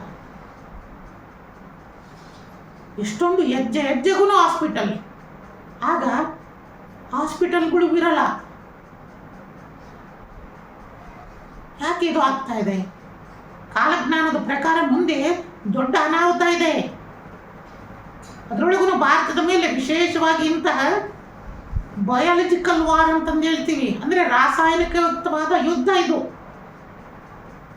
ಜನನ ಪ್ರಮಾಣ ಕಮ್ಮಿ ಆಗ್ತಾ ಹೋಗುತ್ತೆ. ಆದ್ರಿಂದ ನಾವುಗಳು ಸದೃಢರಾಗಬೇಕು. ಭವ್ಯ ಭಾರತವನ್ನು ನಿರ್ಮಾಣ ಮಾಡಬೇಕಂದ್ರೆ ನಿಮ್ಮ ಆಹಾರ ಪದ್ಧತಿಯು ಸಹ ಅಚ್ಚುಕಟ್ಟಾಗಿರಬೇಕು. ಈಗಿನ ಮಕ್ಕಳಿನಲ್ಲಿ ನೋಡಿ, 1ನೇ ಕ್ಲಾಸ್ ಮಕ್ಕಳು, ಆ ಮಕ್ಕಳಿನಲ್ಲಿ ಹೃದಯ ಹಾರ್ಟ್ ಅಟ್ಯಾಕ್ ಆಯಿತು ಅಂತಂದು ನಾವು ಎಷ್ಟೋ ನ್ಯೂಸ್ಗಳನ್ನ ನೋಡ್ತಾ ಇದ್ದೀವಿ. ಚಿಕ್ಕ ಮಕ್ಕಳಿನಲ್ಲಿ ಶುಗರನ್ನು ನೋಡ್ತಾ ಇದ್ದೀವಿ. ಯಾಕಿದು ಬದಲಾವಣೆ ಆಗ್ತಾ ಇದೆ? ಪಾಪ 1ನೇ ಕ್ಲಾಸು 2ನೇ ಕ್ಲಾಸ್ನಲ್ಲಿ ಇರಬೇಕಾದ್ರೆ ಚಿಕ್ಕ ಮಕ್ಕಳು ಮ್ಯಾಚರ್ಡ್ ಆಗ್ತಾ ಇದ್ದಾರೆ, ಋತುಮತಿಯರಾಗ್ತಾ ಇದ್ದಾರೆ. ಯಾಕೆ ಹಾರ್ಮೋನ್ ಇಷ್ಟು ಇಂಬ್ಯಾಲೆನ್ಸ್ ಆಗ್ತಾ ಇದೆ? ಮನುಷ್ಯ ದುರಾಸೆಗೆ ಒಳಪಟ್ಟು ಎಲ್ಲ ಸಲ್ಲದು ಬರ್ತೀವಿ. ಪಾಪ ರಾಸಾಯನಿಕಗಳನ್ನ ಆ ಕಂಪನಿಯವರು ಕ್ರಿಯೇಟ್ ಮಾಡ್ತಾರೆ, ಪ್ರೊಡಕ್ಷನ್ ಮಾಡ್ತಾರೆ. ಅದನ್ನು ಗೊತ್ತಿಲ್ಲದಲೆ ಅರಿವು ಇಲ್ಲದಲೆ ಪಾಪ ರೈತರಿಗೆ ಹಂಚಿ ಬೆಳೆ ಬರುತ್ತೆ ಅಂತಂದು ದುರಾಸೆಯನ್ನು ತುಂಬ್ತಾ ಹೋಗ್ತಾರೆ. ಆದಷ್ಟು ಇಂತಹ ಪ್ರೊಡಕ್ಷನ್ ಮಾಡ್ತಾರಲ್ಲ ಅವರೆಲ್ಲರಿಗೂ ಆ ಒಳ್ಳೆಯ ಬುದ್ಧಿಯನ್ನು ತಾಯಿ ಇಷ್ಟಗಾಮೇಶ್ವರಿ ಕರುಣಿಸಲಿ. ಯಾಕಂದರೆ ಇದಕ್ಕಿಂತಲೂ ನಮ್ಮ ಸನಾತನ ಪರಂಪರೆಯ ರೀತಿಯಿಂದ ಸಾವಯುಕ್ತ ಗೊಬ್ಬರಗಳನ್ನು ನಾವು ಬೆಳೆಸಿ ಅಂತಹ ಆಹಾರಗಳನ್ನು ನಾವು ಸೇವನೆಯನ್ನು ಮಾಡಿದಾಗ ಮಾತ್ರ ಆ ಮನುಷ್ಯ ನಿರೋಗಿಯಾಗಿ ಬಾಳ್ತಾನೆ. ಅವನಲ್ಲಿ ಒಳ್ಳೆಯ ಉತ್ತಮ ಸಂಸ್ಕಾರ, ಉತ್ತಮ ಆಲೋಚನೆಗಳು ಬರ್ತಾ ಹೋಗ್ತವೆ. ನೋಡಿ, ಈ ದಿನ ನೀವು ಸುದ್ದಿ ಮಾಧ್ಯಮದಲ್ಲಿ ನೋಡ್ತಾ ಇರ್ತೀರ, ಆತ್ಮಹತ್ಯೆಗಳು ಜಾಸ್ತಿ ಆಗ್ತದೆ. ಕಾರಣ ಎಲ್ಲಿಂದ? ಅವನಲ್ಲಿ ಯೋಚನಾಶೀಲ ಶಕ್ತಿ ಕಡಿಮೆ ಆಗ್ತಾ ಇದೆ. ಕಾರಣ ಆಹಾರ ಪದ್ಧತಿ.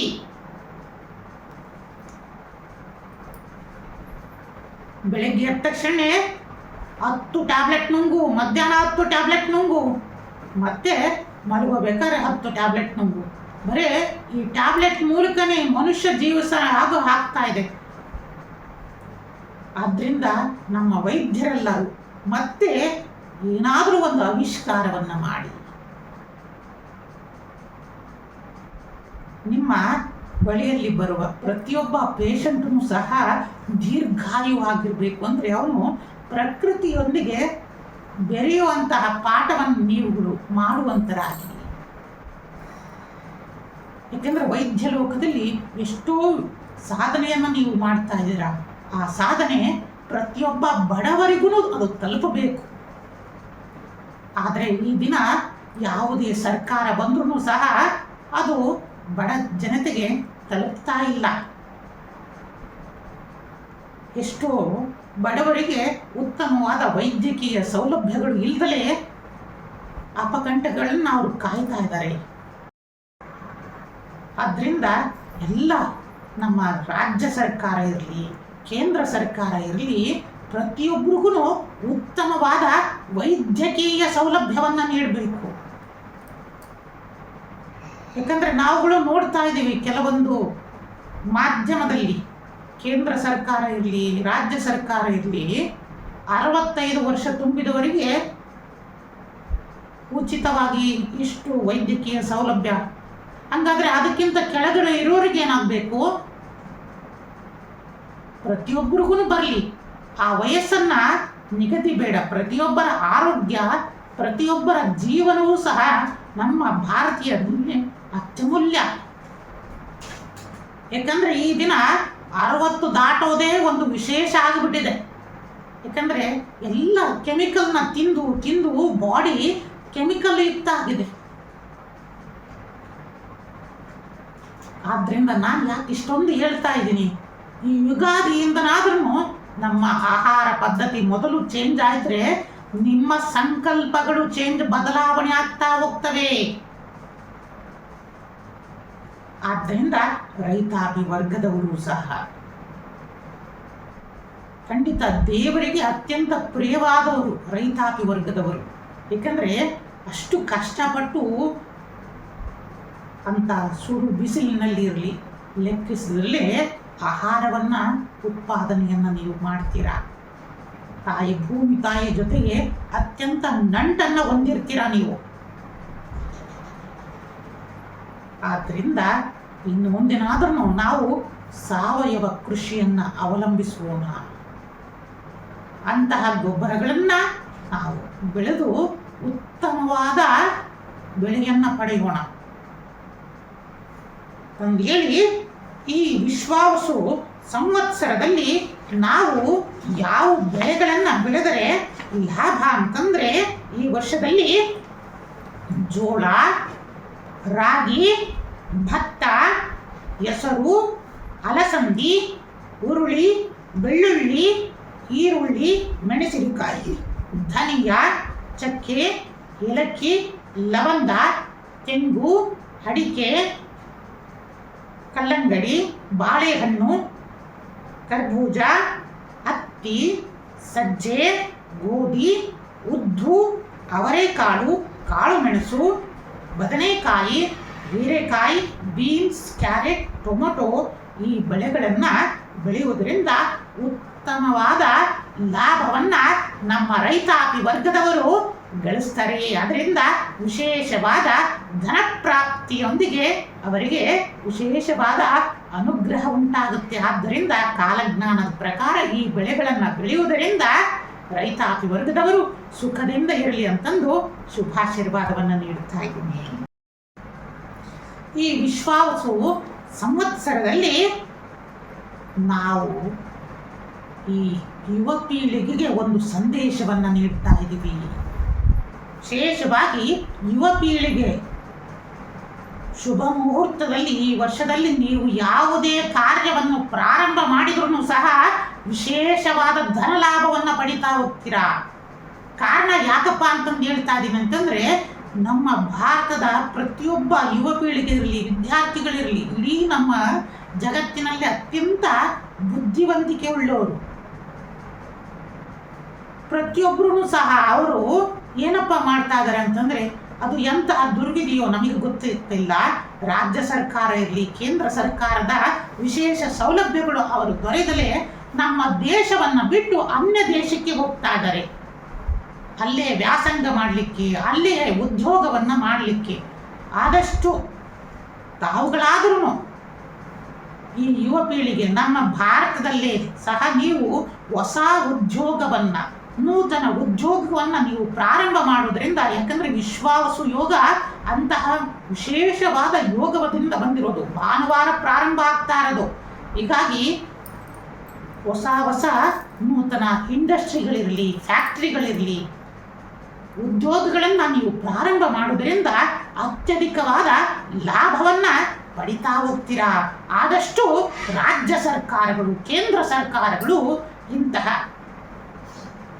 ಅಂದರೆ ಬುದ್ಧಿವಂತ ವಿದ್ಯಾರ್ಥಿಗಳ ಮೇಲೆ ಕೊಂಚನಾದರೂ ನೀವು ಅವರ ಅವಶ್ಯಕತೆಗೆ ಸ್ಪಂದನೆಯನ್ನು ಮಾಡಿದರೆ ಇಂಥ ಅಮೂಲ್ಯ ರತ್ನಗಳನ್ನು ನಮ್ಮ ಭಾರತದಲ್ಲಿ ಉಳಿಸ್ಕೋಬೋದು. ಇಲ್ಲಾಂತಂದರೆ ಇಂತಹ ಬುದ್ಧಿವಂತರೆಲ್ಲ ಅವರವರ ಸಾಮರ್ಥ್ಯಕ್ಕೆ ತಕ್ಕಂಗೆ ಬೇರೆ ದೇಶವರು ಅವರು ಕರೆದು ಅವರನ್ನು ಅವರು ಉಪಯೋಗ ಮಾಡಿಕೊಳ್ತಾ ಇದ್ದಾರೆ. ಕಡೆಗೆ ನಮ್ಮ ಭಾರತದಲ್ಲಿ ನೀವೇ ಯೋಚಿಸಿಕೊಳ್ತೀನಿ, ಯಾಕಂದರೆ ಇಂತಹ ವಿದ್ವಾಂಸರೆಲ್ಲ ನಮ್ಮ ಭಾರತವನ್ನು ತೊರೆದು ಹೋಗ್ತಾ ಇದ್ದಾರೆ. ಯಾಕಂದರೆ ಕಾರಣ ಅವರಿಗೆ ಸಿಗೋ ಮನ್ನಣೆ ಸಿಗ್ತಾ ಇಲ್ಲ. ಅವರಿಗೆ ಸಿಗ್ತಾ ಇರುವಂಥ ವಿದ್ವತ್ತಿಗೆ, ಅವರ ಬುದ್ಧಿಗೆ ಸಿಗ್ತಾ ಇಲ್ಲ. ಹಾಗಷ್ಟು ಇದರ ಬಗ್ಗೆ ನಮ್ಮ ರಾಜ್ಯ ಸರ್ಕಾರ ಇರಲಿ, ಕೇಂದ್ರ ಸರ್ಕಾರಗಳು ಮೊದಲು ನಮ್ಮ ಇಂತಹ ರತ್ನಗಳನ್ನು ಕಳೆದುಕೊಳ್ಬೇಡಿ ಅಂತಂದು ಕೇಳ್ತಾ, ಆದಷ್ಟು ಯುವ ಪೀಳಿಗೆ ಈ ವರ್ಷದಲ್ಲಿ ನೀವು ಉದ್ಯೋಗವನ್ನು ಪ್ರಾರಂಭ ಮಾಡುವುದರಿಂದ ಅತ್ಯಧಿಕ ಲಾಭವನ್ನು ಪಡಿತೀರಾ ಅಂತಂದು ಶುಭಾಶೀರ್ವಾದವನ್ನು ನೀಡುತ್ತಾ, ಇನ್ನು ಈ ವರ್ಷದಲ್ಲಿ ಮೇಯಿಂದ ಅಕ್ಟೋಬರ್ವರೆಗೂ ಉತ್ತಮವಾದ ಮಳೆಯಾಗಲಿದೆ. ಅನೇಕ ಕಡೆ ಅದು ಜೂನ್ನಿಂದ ಅಕ್ಟೋಬರ್ವರೆಗೂ ಅನೇಕ ಕಡೆ ಪ್ರಾಕೃತಿಕ ವಿಕೋಪಗಳು ಸಹ ಉಂಟಾಗಬಹುದು. ಅನೇಕ ಕಡೆಗಳಲ್ಲಿ ಜಲಪ್ರವಾಹಗಳು, ಮೇಘಸ್ಫೋಟಗಳು, ಅತಿವೃಷ್ಟಿ, ಅನಾವೃಷ್ಟಿಗಳು ಆಗಬಹುದು. ಉತ್ತರಾಖಂಡ್, ಮೇಘಾಲಯ, ಹಿಮಾಚಲ ಪ್ರದೇಶ ಕಡೆಗೆ ಅತ್ಯಂತ ಭೀಕರ ವರುಣನ ಆರ್ಭಟ, ಮೇಘಸ್ಫೋಟಗಳು ಉಂಟಾಗ್ತಾ ಹೋಗ್ತವೆ. ಇನ್ನು ಜೂನ್ನಿಂದ ಅಕ್ಟೋಬರ್ವರೆಗೂ ಸಹ ಕರ್ನಾಟಕ ಇರಲಿ, ತಮಿಳುನಾಡು, ಆಂಧ್ರ ಮತ್ತು ದಕ್ಷಿಣ ಭಾರತ, ಮಹಾರಾಷ್ಟ್ರ ಇರಲಿ, ಈ ಕಡೆ ಅಸ್ಸಾಂ, ವೆಸ್ಟ್ ಬೆಂಗಾಲ್ ಕಡೆ ಅನೇಕ ಚಂಡಮಾರುತಗಳಿಂದ ವಿಪರೀತ ವರುಣನ ಆರ್ಭಟಗಳು ನಡೀತಾ ಹೋಗ್ತವೆ. ಇನ್ನು ಜೂನ್ ಮತ್ತು ಆಗಸ್ಟ್, ಸೆಪ್ಟೆಂಬರ್ನಲ್ಲಿ ಬೆಂಗಳೂರಿನಲ್ಲಿ ಅನೇಕ ವಿಪರೀತ ಮಳೆಯಿಂದ ರಸ್ತೆಗಳೇ ಕೆರೆಗಳಂತಾಗಬಹುದು ಅಂತಂದು ಕಾಲಜ್ಞಾನದಲ್ಲಿ ಸೂಚನೆಯನ್ನು ಮಾಡ್ತಾ ಇದೆ. ಅನೇಕ ನದಿಗಳೇ ಉಂಟಾಗ್ಬಿಡ್ಬೋದು ಆ ಮಳೆಗಳಿಂದ. ಆದ್ದರಿಂದ ಈಗಲಿಂದಲೇ ನಮ್ಮ ರಾಜ್ಯ ಸರ್ಕಾರ ಇದಕ್ಕೆ ಪರಿಹಾರವನ್ನು ಹುಡುಕೋದು ಒಳಿತು. ಬೆಂಗಳೂರಿನಲ್ಲಿ ಈ ಮಳೆಯ ಆರ್ಭಟದಿಂದ ಮೇಯಿಂದ ಅಕ್ಟೋಬರ್ವರೆಗೂ ಸಹ ಕಾಲಜ್ಞಾನದಲ್ಲಿ ತೋರಿಸ್ತಾರಿಂದ ರವಿ, ಶುಕ್ರರ ಮತ್ತು ಬುಧನ ಅನುಗ್ರಹದಿಂದ ವಿಶೇಷವಾದ ವರುಣಾರ್ಭಟವನ್ನು ಅಕ್ಷಾಂಶ ರೇಖಾಂಶದ ಮೇಲೆ ಬೆಂಗಳೂರಿನ ಮೇಲೆ ತೋರಿಸ್ತಾರಿಂದ ಮತ್ತು ಕರ್ನಾಟಕದಲ್ಲಿ ತೋರಿಸ್ತಾರೆ. ಅದರೊಳಗೂ ವಿಶೇಷವಾಗಿ ಬೆಂಗಳೂರಿನ ಅಲ್ಲಿನ ಶಾಸಕರಿರಲಿ, ಸಚಿವರಿರಲಿ ಈಗಲಿಂದಲೇ ಎಚ್ಚೆತ್ತುಕೊಂಡ್ರೆ ಮುಂದೆ ಕೆರೆಯಂತಾಗಿ ಈಜಾಡಬಹುದು ಮಕ್ಕಳು ಅಂತಂದು ಹೇಳ್ತಾ ಇದೆ. ಆದಷ್ಟು ಇದಕ್ಕೆ ಮುಂಜಾಗ್ರತೆ ಕ್ರಮಗಳನ್ನು ತೆಗೆದುಕೊಳ್ಳಬೇಕು. ಕಾರಣ ಆ ನೀರಿನಿಂದ ಅನೇಕ ಮನೆಗಳಿಗೆ, ಅನೇಕ ಪ್ರಜೆಗಳಿಗೆ ಹಾನಿ ಉಂಟಾಗ್ತೀವಿ. ಆದಷ್ಟು ಎಚ್ಚರಿಕೆಯನ್ನು ವಹಿಸೋದು ಸೂಕ್ತ. ಬರುವ ಜೂನ್ ನಂತರವೂ ಸಹ ಕರ್ನಾಟಕ ರಾಜಕೀಯದಲ್ಲಿ ಅನೇಕ ಏರುಪೇರುಗಳನ್ನು ನೀವು ನೋಡ್ತಾ ಹೋಗ್ಬೋದು. ಆದರೆ ಬರುವ ಡಿಸೆಂಬರ್, ಜನವರಿ ನಂತರ ಕರ್ನಾಟಕದಲ್ಲಿ ರಾಜಕೀಯದಲ್ಲಿ ಅನೇಕ ವಿಕೋಪದವರೆಗೂ ಸಹ ಅನೇಕ ಬದಲಾವಣೆಗಳು, ರಾಜಕೀಯ ಸ್ಫೋಟಗಳು, ನಾಟಕಗಳು ಸಹ ನೀವು ಕಾಣಬಹುದಾಗಿದೆ. ಇನ್ನು ನಮ್ಮ ದೇಶದ ಬೆನ್ನೆಲುಬಾಗಿ ನಿಂತಿರುವ ಸೈನಿಕರಿಗೆ ಅನೇಕ ಸೌಲಭ್ಯಗಳನ್ನು ಒದಗಿಸಿ ಅವರ ರಕ್ಷಣಾ ವಲಯವನ್ನು ಇನ್ನೂ ಹೆಚ್ಚು ಮಾಡಬೇಕಾಗಿ ಕೇಂದ್ರ ಸರ್ಕಾರಕ್ಕೆ ನಾವು ಸಹ ಮನವಿಯನ್ನು ಮಾಡ್ತಾ ಇದ್ದೀವಿ.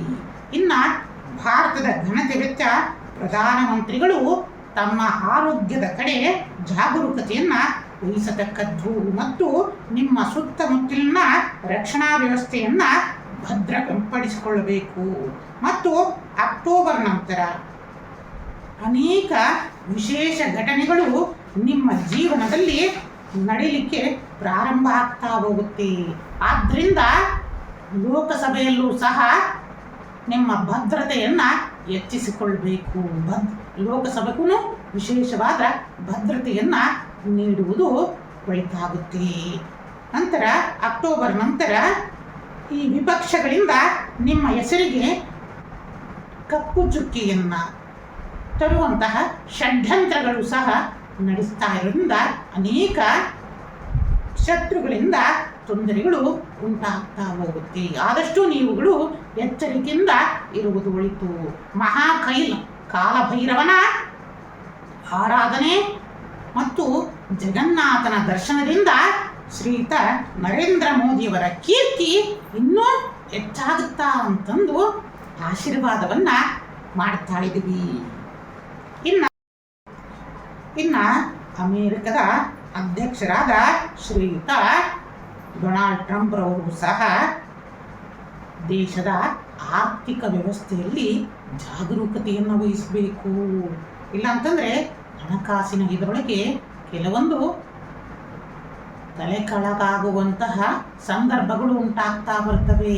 ಏಕೆಂದರೆ ನಿಮಗೆ ಹಿಂದಿನಿಂದನೂ ಸಹ ಎಚ್ಚರಿಸಿಕೊಂಡು ಬರ್ತಾ ಇದ್ವಿ. ಅಮೇರಿಕ ದೊಡ್ಡಣ್ಣ ಆದ್ರೂ ಸಹಿತನೂ ಆರ್ಥಿಕತೆಯಿಂದ ಇಡೀ ಜಗತ್ತಿಗೆ ಸಣ್ಣತನವನ್ನು ಅನುಭವಿಸಿಬಿಡ್ಬೇಕಾಗತ್ತೆ. ಆದ್ದರಿಂದ ನೀವು ಬಂದಿರೋ ಇದರಿಂದ ಮುಂದೆ ಆರ್ಥಿಕತೆಯ ಪ್ರಗತಿ ಉಂಟಾಗ್ತಾ ಹೋಗುತ್ತೆ. ಆದಷ್ಟು ನೀವು ಆ ಆರ್ಥಿಕ ಪ್ರಗತಿಯಲ್ಲಿ ಕೆಲವೊಂದು ಹೆಜ್ಜೆಯನ್ನು ಇಡಬೇಕಾದ್ರೆ ನೋಡಿಕೊಂಡು ನೀವು ಇಡ್ತಾ ಹೋಗಬೇಕು. ಏಕೆಂದರೆ ಕೆಲವೊಂದು ಶತ್ರುಗಳ ಬಾಧೆ ಉಂಟಾಗ್ತಾ ಹೋಗುತ್ತೆ ಮತ್ತು ಅನಾರೋಗ್ಯ ಪೀಡೆಗಳು ಮತ್ತು ನಿಮ್ಮ ರಕ್ಷಣಾ ವಲಯವನ್ನು ಸಹ ನೀವು ಹೆಚ್ಚು ಮಾಡಿಕೊಳ್ಳುವುದು ಸೂಕ್ತ. ಏಕೆಂದರೆ ಅನೇಕ ಶತ್ರು ರಾಷ್ಟ್ರಗಳ ಕಣ್ಣು ಹೆಚ್ಚಾಗಿ ನಿಮ್ಮನ್ನೇ ನೋಡ್ತಾ ಇರೋದ್ರಿಂದ ರಕ್ಷಣಾ ವಲಯವನ್ನು ಹೆಚ್ಚನ್ನು ಮಾಡಿಕೊಳ್ಳಬೇಕು ಅಂತಂದು ಕಾಲಜ್ಞಾನದಲ್ಲಿ ಮತ್ತು ಗ್ರಹಗತಿಗಳ ಆಧಾರದ ಮೇಲೆ ತಿಳಿಸ್ತಾ ಇದ್ದೀವಿ.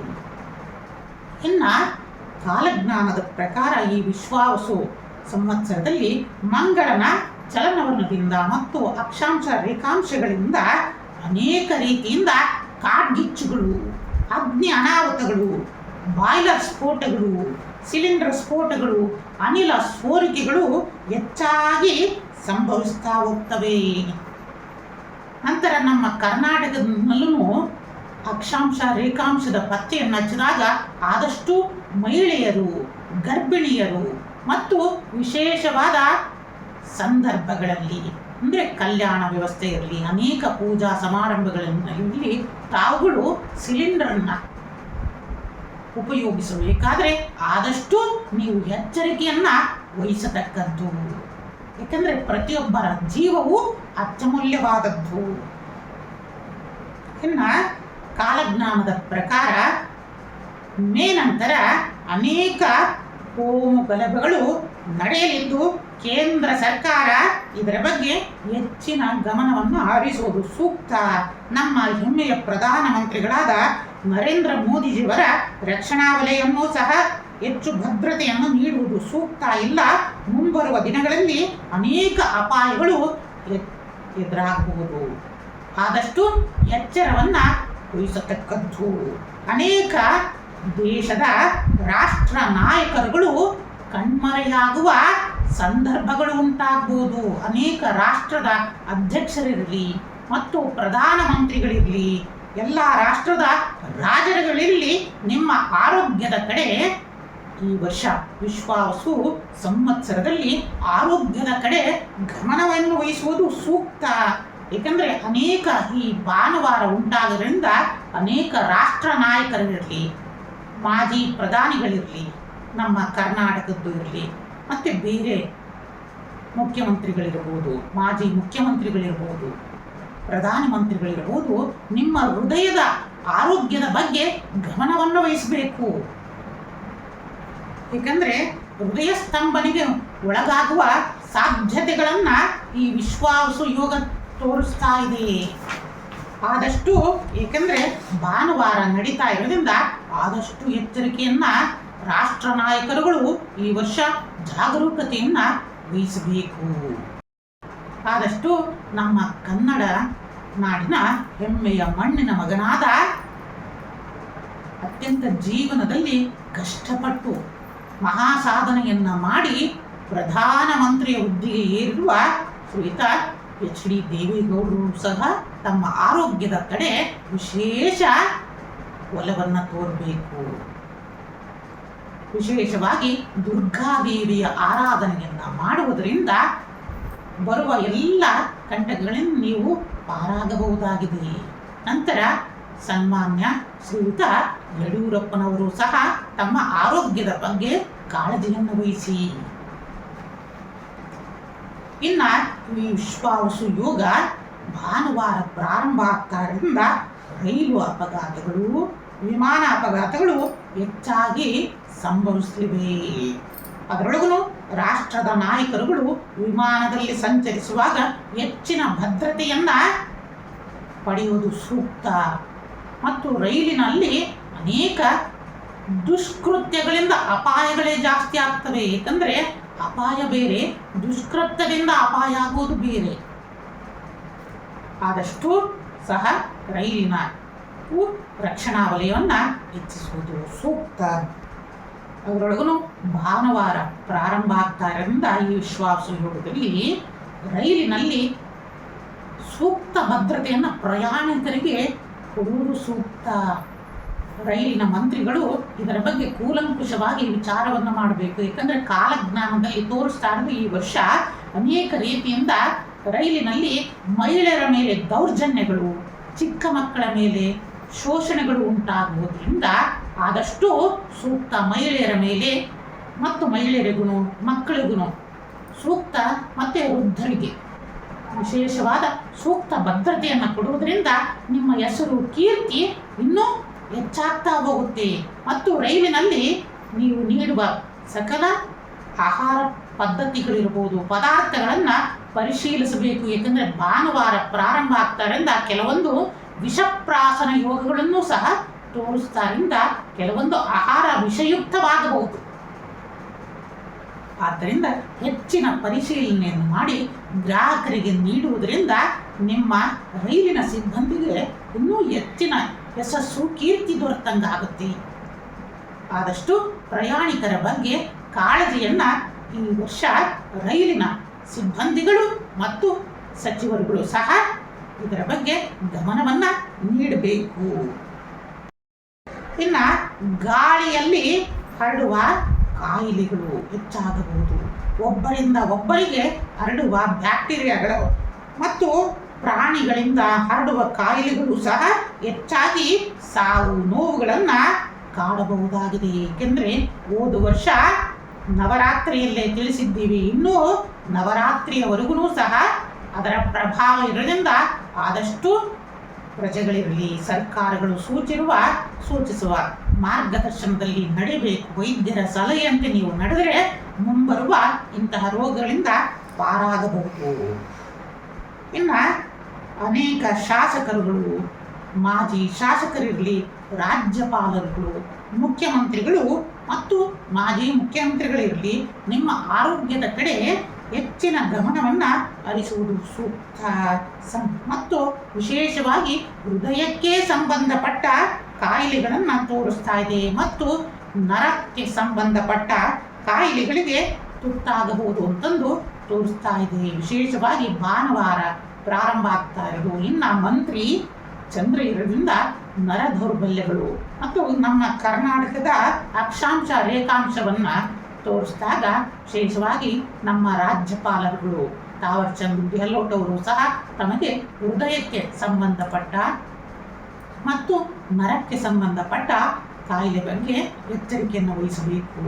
ಇನ್ನು ಎಚ್ ಡಿ ಕುಮಾರಸ್ವಾಮಿಯವರು ಸಹ ತಮ್ಮ ಆರೋಗ್ಯದ ಕಡೆ ಮತ್ತು ಹೃದಯಕ್ಕೆ ಸಂಬಂಧಪಟ್ಟ ಮತ್ತು ನರಕ್ಕೆ ಸಂಬಂಧಪಟ್ಟ ಕೆಲವೊಂದು ವಿಶೇಷವಾದ ಮತ್ತು ಮೂಳೆಗಳಿಗೆ ಸಂಬಂಧಪಟ್ಟ ಆರೋಗ್ಯದ ಕಡೆ ಶ್ರೀಯುತ HD ಕುಮಾರಸ್ವಾಮಿಯವರು ಸಹ ಆರೋಗ್ಯದ ಕಡೆ ತಾವು ಗಮನವನ್ನು ಹರಿಸುವುದು ಸೂಕ್ತ. ಏಕೆಂದರೆ ನಿಮ್ಮ ಸೇವೆ ನಮ್ಮ ಕರ್ನಾಟಕಕ್ಕೆ ಅತ್ಯಮೂಲ್ಯವಾದದ್ದು. ಉತ್ತರ ಭಾರತ ಮತ್ತು ದಕ್ಷಿಣ ಭಾರತ ಕಡೆ ಅನೇಕ ಕಡೆ ಕೋಮು ಗಲಭೆಗಳು ಮತ್ತು ಅನೇಕ ಸಾವು ನೋವುಗಳು ಉಂಟಾಗಬಹುದು. ಕಾಲಜ್ಞಾನದ ಪ್ರಕಾರ ತೋರಿಸ್ತಾ ಇರೋದ್ರಿಂದ ಕೇಂದ್ರ ಸರ್ಕಾರ ಇರಲಿ ಮತ್ತು ಆಯಾ ರಾಜ್ಯದ ಸರ್ಕಾರಗಳು ಮತ್ತು ಮುಖ್ಯಮಂತ್ರಿಗಳು ಅದರ ಕಡೆ ಹೆಚ್ಚಿನ ಗಮನವನ್ನು ಹರಿಸುವುದು ಸೂಕ್ತ. ಏಕೆಂದರೆ ರಾಜನಿಗೆ ತನ್ನ ಪ್ರಜೆಗಳೇ ಮುಖ್ಯ.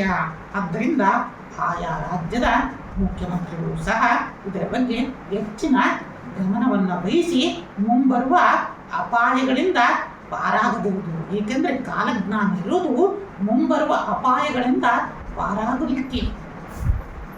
ಇನ್ನು ಜೂನ್ ನಂತರ ಅನೇಕ ರೀತಿಯಿಂದ ಉತ್ತಮವಾದ ಮಳೆಗಳು ನಡೆಯೋದ್ರಿಂದ ಮತ್ತು ಆ ಮಳೆಯಿಂದಲೂ ಸಹ ಅನೇಕ ರೀತಿಯಿಂದ ವರ್ಣನ ಆರ್ಭಟದಿಂದ ಹಾನಿಗಳನ್ನು ಸಹ ತೋರಿಸ್ತಾ ಇರಿಂದ ಹೇಗೆ ಅಂದರೆ ಆಯಾ ರಾಜ್ಯದ ಸರ್ಕಾರಗಳು ಭೂಕುಸಿತ ಇರಲಿ ಮತ್ತು ಅನೇಕ ಕಡೆ ಜಲಪ್ರವಾಹಗಳು, ಬೆಟ್ಟ ಗುಡ್ಡಗಳ ಕುಸಿತಗಳು, ರಸ್ತೆಗಳ ಮುರಿಯುವಿಕೆ, ಸೇತುವೆಗಳ ಮುರಿಯುವಿಕೆಗಳು ತೋರಿಸ್ತಾ ಇರಿಂದ ಪ್ರಜೆಗಳ ಒಳಿತಿಗಾಗಿ ಆದಷ್ಟು ಎಚ್ಚರಿಕೆಯನ್ನು ವಹಿಸುವುದು ಸೂಕ್ತ. ಆದಷ್ಟು ಕರಾವಳಿ ತೀರ, ಸಮುದ್ರದ ತೀರ ಮತ್ತು ನದಿ ಪಾತ್ರದ ಜನರುಗಳು ಈಗಲಿಂದಲೇ ಎಚ್ಚರಿಕೆಯನ್ನು ವಹಿಸಿಕೊಳ್ಳುವುದು ಸೂಕ್ತ. ಏಕೆಂದರೆ ಸರ್ಕಾರನೇ ಮಾಡಲಿ ಅನ್ನೋದಕ್ಕಿಂತಲೂ ನೀವುಗಳೇ ಒಂದು ಎಚ್ಚರಿಕೆಯನ್ನು ತೆಗೆದುಕೊಂಡ್ರೆ ಇನ್ನೂ ಉತ್ತಮ. ಇದರಿಂದ ನಮ್ಮೆಲ್ಲರಿಗೂ ಶುಭವೇ ಉಂಟಾಗುತ್ತದೆ. ಇನ್ನು ನಮ್ಮ ಭಾರತ ಸನಾತನ ಪರಂಪರೆಗೆ, ಸಂಸ್ಕೃತಿಗೆ ಹೆಸರುವಾಸಿಯಾಗಿದ್ದು ಇಲ್ಲಿನ ಮಣ್ಣಿನಲ್ಲಿ ಪ್ರತಿಯೊಂದು ಶಕ್ತಿ ಇದೆ. ಋಷಿ ಮುನಿಗಳ ಯತಿವರೇಣ್ಯರು ನಡೆದಾಡಿರುವ ಪುಣ್ಯ ಭೂಮಿ ಇದು.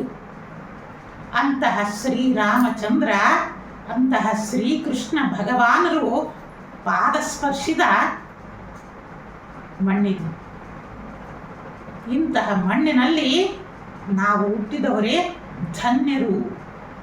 ಯಾಕಪ್ಪ ಇದನ್ನು ಹೇಳ್ತಾ ಇದ್ದೀನಿ ಅಂತಂದರೆ, ಗುರು ಪರಂಪರೆಗೆ ಹೆಸರುವಾಸಿಯಾದ ನಮ್ಮ ಭಾರತ ಪ್ರತಿಯೊಂದು ಮಣ್ಣಿನಲ್ಲೂ ಗುರುವಿನ ತತ್ವವನ್ನು ಸಾರುತ್ತೆ.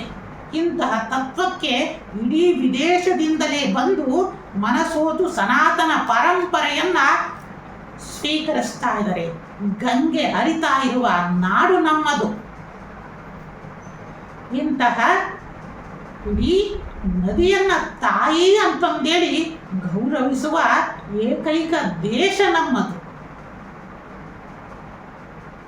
ಅನೇಕ ದತ್ತಾತ್ರೇಯರಿಂದ ಹಿಡಿದು ಶಿರಡಿ ಸಾಯಿಬಾಬಾ ಅಂತಹ ಮಹಾತ್ಮರು, ಸಿದ್ಧಾರೂಢರಿರಲಿ, ಶಿಶುನಾಳ ಶರೀಫರಿರಲಿ, ನಂತರ ಭಾರತೀ ತೀರ್ಥರಿರಲಿ, ರಂಭಾಪುರಿ ಜಗದ್ಗುರುಗಳಿರಲಿ, ಅನೇಕ ಜಗದ್ಗುರುಗಳು, ಸುತ್ತೂರಿನ ಶ್ರೀಗಳಿಂದ ಹಿಡಿದು ಅನೇಕರು ಸಮಾಜಕ್ಕೆ ಮತ್ತು ಇಡೀ ಆಧ್ಯಾತ್ಮಿಕ ಪರಂಪರೆಗೆ ಕೊಡುಗೆಯನ್ನು ನೀಡಿ ಹೋಗಿದ್ದಾರೆ. ಮಧ್ವಾಚಾರ್ಯರಿಂದ ಹಿಡಿದು ಅನೇಕ ವೇದಗಳನ್ನು ಉದ್ಧಾರವನ್ನು ಮಾಡಿದ್ದಾರೆ. ಇಂತಹ ಪರಂಪರೆಯಲ್ಲಿ ಬಂದ ಯತಿವರೇಣ್ಯರಾದ ಕಲಿಯುಗದ ಕಾಮಧೇನು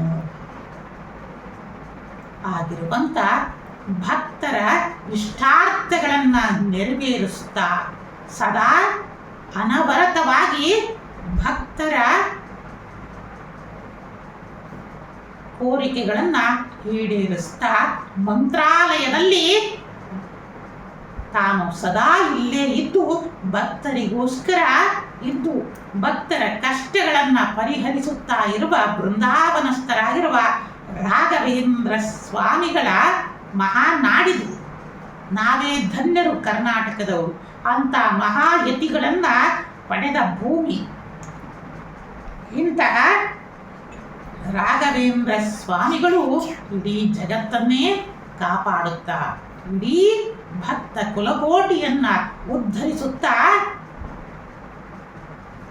ಯಾರು ಶ್ರೀ ರಾಘವೇಂದ್ರ ಸ್ವಾಮಿಗಳನ್ನ ನಂಬಿ ಆರಾಧನೆಯನ್ನ ಮಾಡ್ತಾ ಇದ್ರೋ ಅವರ ಜೀವನದಲ್ಲಿ ಒಂದಲ್ಲ ಬೆಳಕನ್ನ ಅವರು ತೋರಿಸ್ತಾ ತಮ್ಮ ಲೀಲೆಗಳಿಂದ ಅವರು ಮೆರೀತಾ ಇದ್ದಾರೆ. ಇಂತಹ ಯತಿಗಳು ನಡೆದಾಡಿರುವ ಭೂಮಿ ನಮ್ಮದು. ಆದರೆ ಈ ವಿಶ್ವಾವಸು ಯೋಗದಲ್ಲಿ ಅನೇಕ ಇಂತಹ ಕಲಿಯುಗದ ಕಾಮಧೇನುವೆ ಆಗಿರುವ ಶ್ರೀ ರಾಘವೇಂದ್ರ ಸ್ವಾಮಿಗಳ ಸ್ವತ್ತಿಗೆ ಅನೇಕ ಕುತಂತ್ರ ನಡೀತಾ ಇದ್ದು ಅನೇಕ ಷಡ್ಯಂತ್ರಗಳಿಂದ ಈ ಸ್ವಾಮಿಯವರ ಸ್ವತ್ತಿಗೆ, ಭೂಮಿಗೆ, ಮಠದ ಅನೇಕ ಕಾರ್ಯಕ್ಷೇತ್ರಗಳಲ್ಲಿ ಷಡ್ಯಂತ್ರವನ್ನ ಮಾಡ್ತಾ ಇದ್ದಾರೆ ನೋಡಿ. ಅದಕ್ಕೋಸ್ಕರನೇ ಕಾಪಾಡು ರಾಘವೇಂದ್ರ ಅಂತಂದೇಳಿ ನಾವುಗಳೆಲ್ಲ ಆ ಸ್ವಾಮಿಯ ರಾಘವೇಂದ್ರನ ಮೊರೆಯನ್ನು ಹೋಗಬೇಕಾಗಿದೆ. ಕಾರಣ ಏನಂತಂದ್ರೆ ಈ ಕಾಲಜ್ಞಾನದ ಪ್ರಕಾರ ವಿಶ್ವಾವಸು ಯೋಗ ಪ್ರಾರಂಭ ಆಗ್ತಾ ಇರೋದಕ್ಕೋಸ್ಕರನೇ. ಇದರ ಪ್ರಭಾವ ಇಂದಿನಿಂದಲೇ ನಾನು ತಿಳಿಸಿದ್ದೀನಿ. ಚಂದ್ರಗ್ರಹಣದಿಂದಲೇ ಅನೇಕ ಧಾರ್ಮಿಕ ಕ್ಷೇತ್ರಗಳಲ್ಲಿರುವ ಅನೇಕ ಮಹಾಪ್ರತಿಷ್ಠಿತ ಯತಿವರೇಣ್ಯರಿಗೆ ಮತ್ತು ಈಗಿನ ವಿಶ್ವಾವಸು ಯೋಗದಲ್ಲಿ ಧಾರ್ಮಿಕ ಕ್ಷೇತ್ರದಲ್ಲಿರುವ ಅನೇಕ ಪ್ರತಿಷ್ಠಿತ ಸಾಧು ಸಂತರುಗಳು, ಯತಿಗಳು, ಜಗದ್ಗುರು ಪೀಠಗಳಿಗೆ ಅನೇಕ ಷಡ್ಯಂತ್ರಗಳು ನಡೀತಾ ಹೋಗ್ತವೆ ಈ ವಿಶ್ವಾವಸು ಯೋಗದಲ್ಲಿ. ಅದರೊಳಗೂ ಭಾನುವಾರ ಪ್ರಾರಂಭ ಆಗಿರೋದ್ರಿಂದ ಶತ್ರುಗಳ ಪೀಡೆ ಜಾಸ್ತಿ ಆಗ್ತಾ ಹೋಗುತ್ತೆ. ಇಂತಹ ಇದರೊಳಗೆ ನಮ್ಮ ರಾಯರ ಕ್ಷೇತ್ರವಾಗಿರುವ ಮಂತ್ರಾಲಯದ ಕ್ಷೇತ್ರಕ್ಕೂ ಸಹ ಅನೇಕ ಷಡ್ಯಂತ್ರಗಳನ್ನು ನಡೆಸಿ ಅಲ್ಲಿನ ಭೂಮಿಯನ್ನಿರಲಿ ಅಲ್ಲಿಯ ಸ್ವತ್ತುಗಳನ್ನು ಅಪಹರಿಸಲಿಕ್ಕೆ ಅನೇಕ ಕುತಂತ್ರಗಳು ನಡೀತಾ ಇದ್ದಾವೆ. ಆದರೆ ಇವೆಲ್ಲ ಕುತಂತ್ರಗಳು ರಾಯರ ಮುಂದೆ ಯಾವುದೂ ನಡೆಯಲಿಕ್ಕೆ ಸಾಧ್ಯ ಇಲ್ಲ. ಸರ್ವವನ್ನ ಅರಿತಿರುವ ಸರ್ವಜ್ಞಾನಿಯಾಗಿರುವ ಆ ಮಹಾ ರಾಘವೇಂದ್ರರು ಖಂಡಿತ ಇವೆಲ್ಲ ಷಡ್ಯಂತ್ರಗಳನ್ನ ಮೀರಿ ತಮ್ಮ ಅನುಗ್ರಹವನ್ನ ತೋರಲಿದ್ದಾರೆ. ಆದಷ್ಟು ಕಾಲಜ್ಞಾನದ ಪ್ರಕಾರ ಗ್ರಹಗತಿಗಳ ಆಧಾರದ ಮೇಲೆ ರಾಯರ ಮಠಗಳಿಗೆ ಸಂಬಂಧಪಟ್ಟ ಶಾಖಾ ಮಠಗಳಾಗಿರಬಹುದು, ಮೂಲ ಮಠಗಳಾಗಿರಬಹುದು, ಅಥವಾ ಅವರ ಕೈಯಲ್ಲಿಡಿರುವಂಥ ಯಾವುದೇ ಸ್ವತ್ತಿರಬಹುದು ಅಥವಾ ಸಂಘ ಸಂಸ್ಥೆಗಳಿರಬಹುದು, ಅಲ್ಲಿ ಅನೇಕ ಷಡ್ಯಂತ್ರಗಳು ನಡೆಯುತ್ತಾರೆ ಅಂತ ಈಗಿರುವ ಪ್ರಸ್ತುತ ಶ್ರೀಮಠದ ಅನುಷ್ಠಾನ ಮೂರ್ತಿಗಳು, ತಪೋನಿಷ್ಠರು, ತ್ರಿಕಾಲ ಜ್ಞಾನಿಗಳು ಆದಂಥ ಭಕ್ತವತ್ಸರರು, ಶಿಷ್ಯರ ಉದ್ಧಾರಕರಾದ ಕರುಣಾಮಯಿಯಾದ ಶ್ರೀ ಶ್ರೀ ಶ್ರೀ ಸುಬುಧೇಂದ್ರ ತೀರ್ಥ ಮಹಾಯತಿಗಳು ಇದರ ಬಗ್ಗೆ ಅತಿ ಹೆಚ್ಚಿನ ಗಮನವನ್ನ ಹರಿಸಿದರೆ ಮುಂಬರುವ ಅಪಾಯಗಳಿಂದ ಪಾರಾಗಬಹುದು. ಆದ್ದರಿಂದ ತಾವುಗಳೇ ನಮಗೆ ರಾಘವೇಂದ್ರ ಸ್ವರೂಪಗಳಾಗಿದ್ದೀರಿ. ಆದ್ದರಿಂದ ನಿಮ್ಮಲ್ಲಿ ಇದೊಂದು ಬಿನ್ನಹವನ್ನ ಮಾಡ್ತಾ ಇದ್ದೀವಿ. ಏಕೆಂದರೆ ನಾವುಗಳೂ ಸಹ ರಾಯರ ಭಕ್ತರೇ. ಆದ್ದರಿಂದ ಮೂಲ ಮಠಕ್ಕೆ ರಾಘವೇಂದ್ರ ಸ್ವರೂಪಗಳಾದ ನಿಮಗೇನಾದರೂ ನೋವಾದರೆ ನಮಗೂ ಸಹ ಅತ್ಯಂತ ನೋವುಂಟಾಗುತ್ತದೆ. ಆದಷ್ಟು ನೀವುಗಳು ಸಹ ಎಚ್ಚರಿಕೆಯನ್ನು ವಹಿಸಿದರೆ ಬರುವ ಅಪಾಯಗಳಿಂದ ಪಾರಾಗಬಹುದು. ಮತ್ತೆ ಇದರ ನಂತರ ಅನೇಕ ಜಗದ್ಗುರುಗಳು ಸಹ ಮತ್ತು ಅನೇಕ ಯತಿವರೇಣ್ಯರು ಸಹ ಈ ವರ್ಷದಲ್ಲಿ ಅತ್ಯಂತ ಜಾಗರೂಕತೆಯಿಂದ ಇರುವುದು ಸೂಕ್ತ. ಏಕೆಂದರೆ ಭಾನುವಾರ ಪ್ರಾರಂಭ ಆಗಿರೋದ್ರಿಂದ ಅನೇಕ ಧಾರ್ಮಿಕ ಕ್ಷೇತ್ರಗಳ ಮೇಲೆ ಅನೇಕ ಹಿಡಿತವನ್ನ ಸಾಧನೆಯನ್ನು ಮಾಡಲಿಕ್ಕೆ ಧಾರ್ಮಿಕ ಕ್ಷೇತ್ರಗಳ ಮೇಲೆ ಕಪ್ಪು ಚುಕ್ಕಿಯನ್ನ ತರಿಸಬೇಕು ಅಂತಂದು ಅನೇಕ ಹುನ್ನಾರಗಳು ನಡೀತಾ ಇದೆ. ಆದಷ್ಟು ಧಾರ್ಮಿಕ ವೃತ್ತಿಯಲ್ಲಿರುವ ಅನೇಕ ಧರ್ಮಾಧಿಕಾರಿಗಳಿರಲಿ, ಜಗದ್ಗುರುಗಳಿರಲಿ, ಯತಿವರೇಣ್ಯರು ಸಹ ಆದಷ್ಟು ಎಚ್ಚೆತ್ತುಕೊಳ್ಳಬೇಕಾದ ಸಮಯ ಇದು ಅಂತಂದು ತಿಳಿಸ್ತಾ, ಇನ್ನು ವಿಶ್ವಾವಸು ಯೋಗದ ಕಾಲಜ್ಞಾನದ ಪ್ರಕಾರ ಟರ್ಕಿಯಲ್ಲಿ ಉದ್ವಿಗ್ನ ಪರಿಸ್ಥಿತಿಗಳು ಉಂಟಾಗಬಹುದು. ಆದ್ದರಿಂದ ಆ ಟರ್ಕಿಯ ದೇಶದ ಮುಖ್ಯಸ್ಥರುಗಳು, ನಾಯಕರುಗಳು, ಅಧ್ಯಕ್ಷರಿರಲಿ, ಪ್ರಧಾನಮಂತ್ರಿಗಳು ಇದರ ಬಗ್ಗೆ ಗಮನವಹಿಸುವುದು ಸೂಕ್ತ. ಇಲ್ಲಂತಂದರೆ ಅಲ್ಲಿ ಅನೇಕ ಹಿಂಸಾಚಾರಗಳು, ಸಾವು ನೋವುಗಳನ್ನು ಸೂಚನೆಯನ್ನು ಮಾಡ್ತಾ ಇದೆ. ಇನ್ನು ಅಮೆರಿಕ, ಇರಾನ್ ಮತ್ತು ಹಲವಾರು ದೇಶಗಳ ನಡುವೆ ಯುದ್ಧಗಳ ಪ್ರಾರಂಭದ ಸೂಚನೆಯನ್ನು ನೀಡುತ್ತಾ ಇದೆ. ಆ ಯುದ್ಧ ಇರಬಹುದು, ವ್ಯಾವಹಾರಿಕವಾಗಿ ಮತ್ತು ಜೈವಿಕ ರೀತಿಯಿಂದನಾದರೂ ಇರಬಹುದಂತೊಂದು ಸೂಚನೆಯನ್ನ ಮಾಡ್ತಾ ಇದೆ. ಇನ್ನು ಭಾನುವಾರ ನಡೀತಾ ಇರುವ ವಿಶ್ವಾವಸು ಯೋಗದ ಪ್ರಭಾವದಿಂದ ಎಲ್ಲರೂ ಇಷ್ಟಪಡುತ್ತಾ ಇರುವಂತಹ ಹಳದಿ ಲೋಹ ನೋಡಿ, ಎಲ್ಲರಿಗೂ ಬಹು ಪ್ರಿಯವಾದದ್ದು ಅಂದರೆ ಬಂಗಾರದ ಬೆಲೆ ಈ ವಿಶ್ವಾವಸು ಯೋಗದಲ್ಲಿ ಗಗನಕ್ಕೇರುವಂತಹ ಸಂದರ್ಭವನ್ನ ತೋರಿಸ್ತಾ ಇದೆ. ಅಕ್ಷಾಂಶ ರೇಖಾಂಶಗಳ ಪ್ರಕಾರ 1,00,000 ಗಡಿಯನ್ನೇ ಮೀರಿ ನಡೆಯುವಂತಹ ಸೂಚನೆಯನ್ನ ತೋರಿಸ್ತಾ ಇದೆ. ಆದಷ್ಟು ಯಾರು ಬಂಗಾರದ ಪ್ರಿಯರಿರ್ತೀರಿ ಆದಷ್ಟು ಎಚ್ಚರಿಕೆಯನ್ನ ವಹಿಸಿ.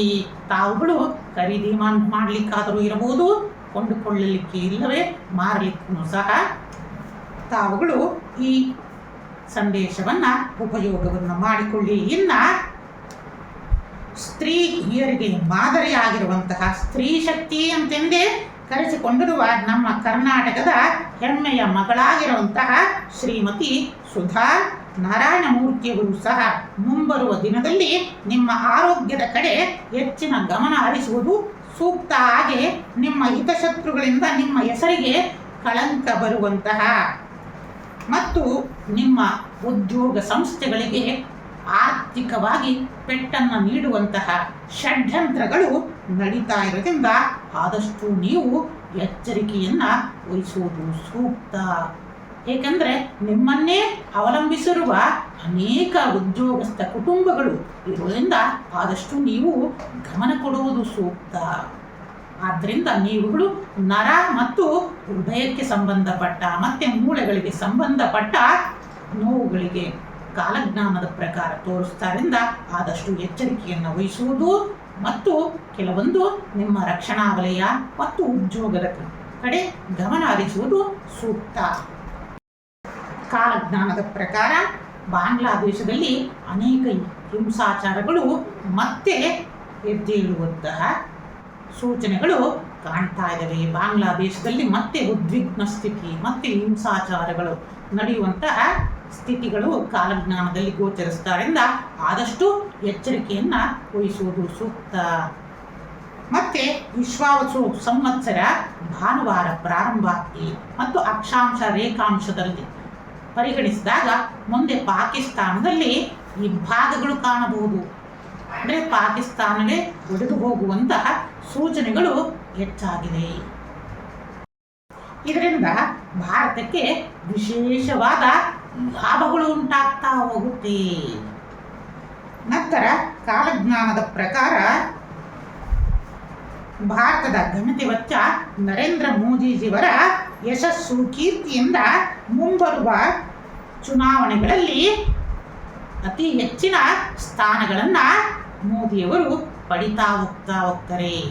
ಯಾವುದೇ ಒಂದು ಅದು ರಾಜ್ಯ ಇರಲಿ ಮತ್ತು ದೇಶದ ಚುನಾವಣೆಗಳಲ್ಲಿ ಅತಿ ಹೆಚ್ಚಿನ ಕೀರ್ತಿ ಮತ್ತು ಯಶಸ್ಸು ಜಯವನ್ನ ನರೇಂದ್ರ ಮೋದಿಜಿಯವರ ಪಕ್ಷಗಳಿರಲಿ ಮತ್ತು ನರೇಂದ್ರ ಮೋದಿಯವರ ಮಿತ್ರ ಪಕ್ಷದವರು ಸಹ ಅತ್ಯಂತ ಯಶಸ್ಸನ್ನು ಪಡೆಯುವಂತಹ ಸ್ಥಾನ ಮತ್ತು ಕೀರ್ತಿಗಳನ್ನು ಪಡೆಯುವಂತ ಹೋಗ್ತಾರೆ. ಇನ್ನು ಆಂಧ್ರದ ಯುವ ರಾಜಕಾರಣಿಯಾದ ಪವನ್ ಕಲ್ಯಾಣ್ ಅವರಿಗೆ ಮುಂದೆ ಅತ್ಯಂತ ವಿಶೇಷವಾದ ಸ್ಥಾನಮಾನಗಳನ್ನು ಪಡಿತಾ ಹೋಗ್ತಾರೆ. ಕಾರಣ ಭಾನುವಾರ ಪ್ರಾರಂಭ ಆಗ್ತಾ ಇರೋದು ಅವರ ಗ್ರಹಗತಿಗಳಿಗೆ ಅತ್ಯಂತ ಅನುಕೂಲಕರ ಸಮಯವಾಗಿರುವುದರಿಂದ ಅವರು ವಿಶೇಷವಾಗಿ ಕೇಂದ್ರದ ಮಟ್ಟದಲ್ಲೂ ಸಹ ಗಮನ ಸೆಳೆಯುವಂತಹ ವ್ಯಕ್ತಿತ್ವವನ್ನು ಮುಂದೆ ಪಡೀತಾ ಹೋಗ್ತಾರೆ. ಆದಷ್ಟು ಅವರು ರಕ್ಷಣಾ ವಲಯವನ್ನು ಹೆಚ್ಚು ಮಾಡಿಕೊಳ್ಳುವುದು ಸೂಕ್ತ. ಏಕೆಂದರೆ ಹಿತಶತ್ರುಗಳ ಬಾಧೆ ಮತ್ತು ಅವರ ಹಿಂದೆ ನಡೀತಾ ಇರುವ ಅನೇಕ ಅವರ ಹೆಸರಿಗೆ ಕಪ್ಪು ಚುಕ್ಕಿಯನ್ನು ತರಿಸಬೇಕು ಅಂತಂದು ಅನೇಕ ಷಡ್ಯಂತ್ರಗಳು ಕುತಂತ್ರಗಳು ನಡೀತಾ ಇವೆ. ಆದರೆ ಅವರಿಗೆ ಇರುವ ಶನಿ ಬಲದಿಂದ ಅವರು ಎಲ್ಲ ಸಮಸ್ಯೆಗಳಿಂದ ಹೊರಬರಲಿದ್ದು ಮತ್ತು ಉನ್ನತವಾದ ಕೀರ್ತಿಯನ್ನು ಸಹ ಪಡಿತಾ ಹೋಗ್ತಾರೆ. ಇನ್ನ ಮಹಾರಾಷ್ಟ್ರದ ಮುಖ್ಯಮಂತ್ರಿಯಾದ ದೇವೇಂದ್ರ ಫಡ್ನವೀಸ್ ಅವರು ಸಹ ಮುಂದೆ ಅನೇಕ ವಿಶೇಷವಾದ ಕೀರ್ತಿ ಸ್ಥಾನಮಾನಗಳನ್ನು ಪಡಿತಾರೆ. ಆದರೆ ಕಾಲಜ್ಞಾನದಲ್ಲಿ ಮುಂದೆ ರಾಜಕೀಯದಲ್ಲಿ ಅನೇಕ ಕಲಹಗಳು ಬರುವ ಜೂನ್ ನಂತರ ಅನೇಕ ಕಲಹಗಳು ಮತ್ತು ಹಿನ್ನಡೆಗಳನ್ನು ಸಹ ಅನುಭವಿಸಬೇಕಾಗುತ್ತೆ. ಆದಷ್ಟು ಅವರು ಚಂಡಿ ದೇವಿಯ ಆರಾಧನೆಯನ್ನ ಮಾಡುವುದರಿಂದ ಬರುವ ಎಲ್ಲ ಅಪಾಯಗಳಿಂದ ಅವರು ಪಾರಾಗಬಹುದು. ಚಂಡಿ ದೇವಿಯ ಪಾರಾಯಣವನ್ನು ಮಾಡುವುದರಿಂದ, ಚಂಡಿ ದೇವಿಯ ಆರಾಧನೆಯಿಂದ ಸ್ಥಿರ ಸರ್ಕಾರವನ್ನು ಸಹ ಮುಂದುವರಿಸಿಕೊಂಡು ಹೋಗಬಹುದಾಗಿದೆ. ಇನ್ನು ಆಂಧ್ರದ ಪ್ರಸ್ತುತ ಮುಖ್ಯಮಂತ್ರಿಗಳಾದ ಚಂದ್ರಬಾಬು ನಾಯ್ಡು ಅವರು ಸಹ ಇನ್ನೂ ಯಶಸ್ಸು ಕೀರ್ತಿಯನ್ನು ಪಡೆಯುವುದರ ಜೊತೆಯಲ್ಲಿ ಇಡೀ ದೇಶದಲ್ಲಿ ತಮ್ಮ ಚಾರಿತ್ರ್ಯವನ್ನ ಬಿಂಬಿಸ್ತಾ ಹೋಗ್ತಾರೆ. ಅವರ ಕಾರ್ಯವೈಖರಿಗೆ ಅತ್ಯಂತ ಶ್ಲಾಘನೆಯನ್ನ ಪಡಿತಾ ಹೋಗ್ತಾರೆ. ಎಷ್ಟಂತಹ ಶತ್ರುಗಳಿದ್ರೂ ಸಹ ಅವರನ್ನ ಹಿಮ್ಮೆಟ್ಟಿಸುವಂತಹ ಶಕ್ತಿಯನ್ನ ರಾಹುವಿನ ಅನುಗ್ರಹದಿಂದ ಪಡಿತಾ ಹೋಗ್ತಾರೆ. ನೋಡಿ, ಅವರ ಕಾಲಜ್ಞಾನದ ಪ್ರಕಾರ ಇನ್ನೂ ಅವರ ಯಶಸ್ಸು ಕೀರ್ತಿ ಅತ್ಯಂತ ಉನ್ನತ ಮಟ್ಟಕ್ಕೆ ಏರ್ತಾ ಹೋಗುತ್ತೆ. ಆದ್ದರಿಂದ ಚಂದ್ರಬಾಬು ನಾಯ್ಡು ಅವರಿಗೆ ಅನೇಕ ಕಾರ್ಯಕಲಾಪಗಳಲ್ಲಿ ವಿಜಯಲಕ್ಷ್ಮಿ ಅನುಗ್ರಹವನ್ನ ಮಾಡ್ತಾ ಹೋಗ್ತಾ ಇದ್ದಾರೆ. ಇನ್ನ ತಮಿಳುನಾಡಿನ ಮುಖ್ಯಮಂತ್ರಿಗಳು ಆದಷ್ಟು ದುರ್ಗಾದೇವಿಯ ಆರಾಧನೆಯನ್ನ ಮಾಡುವುದರಿಂದ ವಿಶೇಷ ಫಲವನ್ನ ಪಡೆಯಬಹುದಾಗಿದೆ. ಇಲ್ಲ ಅಂತಂದ್ರೆ ಅನೇಕ ದೈವ ಶಾಪಗಳು ಮತ್ತು ಅನೇಕ ಶಾಪಗಳ ಬಲದಿಂದ ಅನೇಕ ಹಿನ್ನಡೆಗಳನ್ನ ಕಾಣಬೇಕಾಗುತ್ತೆ ಅಂತಂದು ತಿಳಿಸ್ತಾ ಹೋಗ್ತಾ ಇದೆ. ಇನ್ನ ಭಾನುವಾರ ನಡೀತಾ ಇರುವ ಈ ವಿಶ್ವಾವಸು ಯೋಗದಲ್ಲಿ ಈ ಯುವ ಪೀಳಿಗೆ ಕೇಳ್ತಾ ಇರುತ್ತೆ, ಗುರುಗಳೇ ನಾವು ಏನು ಸಂಕಲ್ಪ ಮಾಡಬೇಕು, ನಾನು ಉದ್ಯೋಗವನ್ನು ಮಾಡಬೇಕು ಅಂತಂದು ಹೇಳ್ತಾ ಇದ್ದೀನಿ, ಆದರೆ ನನಗೆ ಕಾರ್ಯ ಕೈಗೂಡಕ್ಕಾಗ್ತಾ ಇಲ್ಲ ಅಂತಂದು ಅಂಥವರೆಲ್ಲ ಮತ್ತೆ ಉದ್ಯೋಗದಲ್ಲಿ ಒಂದು ಸ್ಥಿರವಾದ ದೃಢತೆ ಇರೋದಿಲ್ಲ, ಅಂದರೆ ಪರ್ಮನೆಂಟ್ ಆಗ್ತಾ ಇರಲಿಲ್ಲ ಅಂಥವರುಗಳು ಏನಪ್ಪ ಮಾಡಬೇಕು ಅಂತಂದರೆ ಈ ದಿನ ವಿಶೇಷವಾಗಿ ತಾಯಿ ಇಷ್ಟಕಾಮೇಶ್ವರಿಯ ಜಪವನ್ನು ಮಾಡಿ, ಇಷ್ಟಕಾಮೇಶ್ವರಿಯ ಜಪವನ್ನು ಮಾಡಿ ತಮ್ಮ ಕೈಲಾದಷ್ಟು ಸೀರೆಯನ್ನ ತಾಯಿಯನ್ನ ಸಮರ್ಪಣೆಗೆ ಯಾರಾದ್ರೂ ಸುಮಂಗಲಿಯರಿಗೆ ದಾನವನ್ನ ಮಾಡಿ ಆ ಸುಮಂಗಲಿಯರಿಂದ ಅಕ್ಷತೆಯನ್ನ ಪಡೆಯಿರಿ. ತಾಯಿ ಇಷ್ಟಕಾಮೇಶ್ವರಿ ಮಹಾಕಾಮೇಶ್ವರಿ ರೂಪದಲ್ಲಿ ಖಂಡಿತ ನಿಮ್ಮ ಆ ಸಂಕಲ್ಪಗಳನ್ನ ನೆರವೇರಿಸಿಕೊಡ್ತಾಳೆ. ಖಂಡಿತ ನಿಮ್ಮ ಉದ್ಯೋಗದಲ್ಲಿ ಸ್ಥಿರವಾಗಿ ಮತ್ತೆ ನೂತನ ಉದ್ಯೋಗವನ್ನ ಪ್ರಾರಂಭ ಮಾಡಲಿಕ್ಕೆ ಅನುಗ್ರಹವನ್ನ ಮಾಡ್ತಾ ಹೋಗ್ತಾರೆ.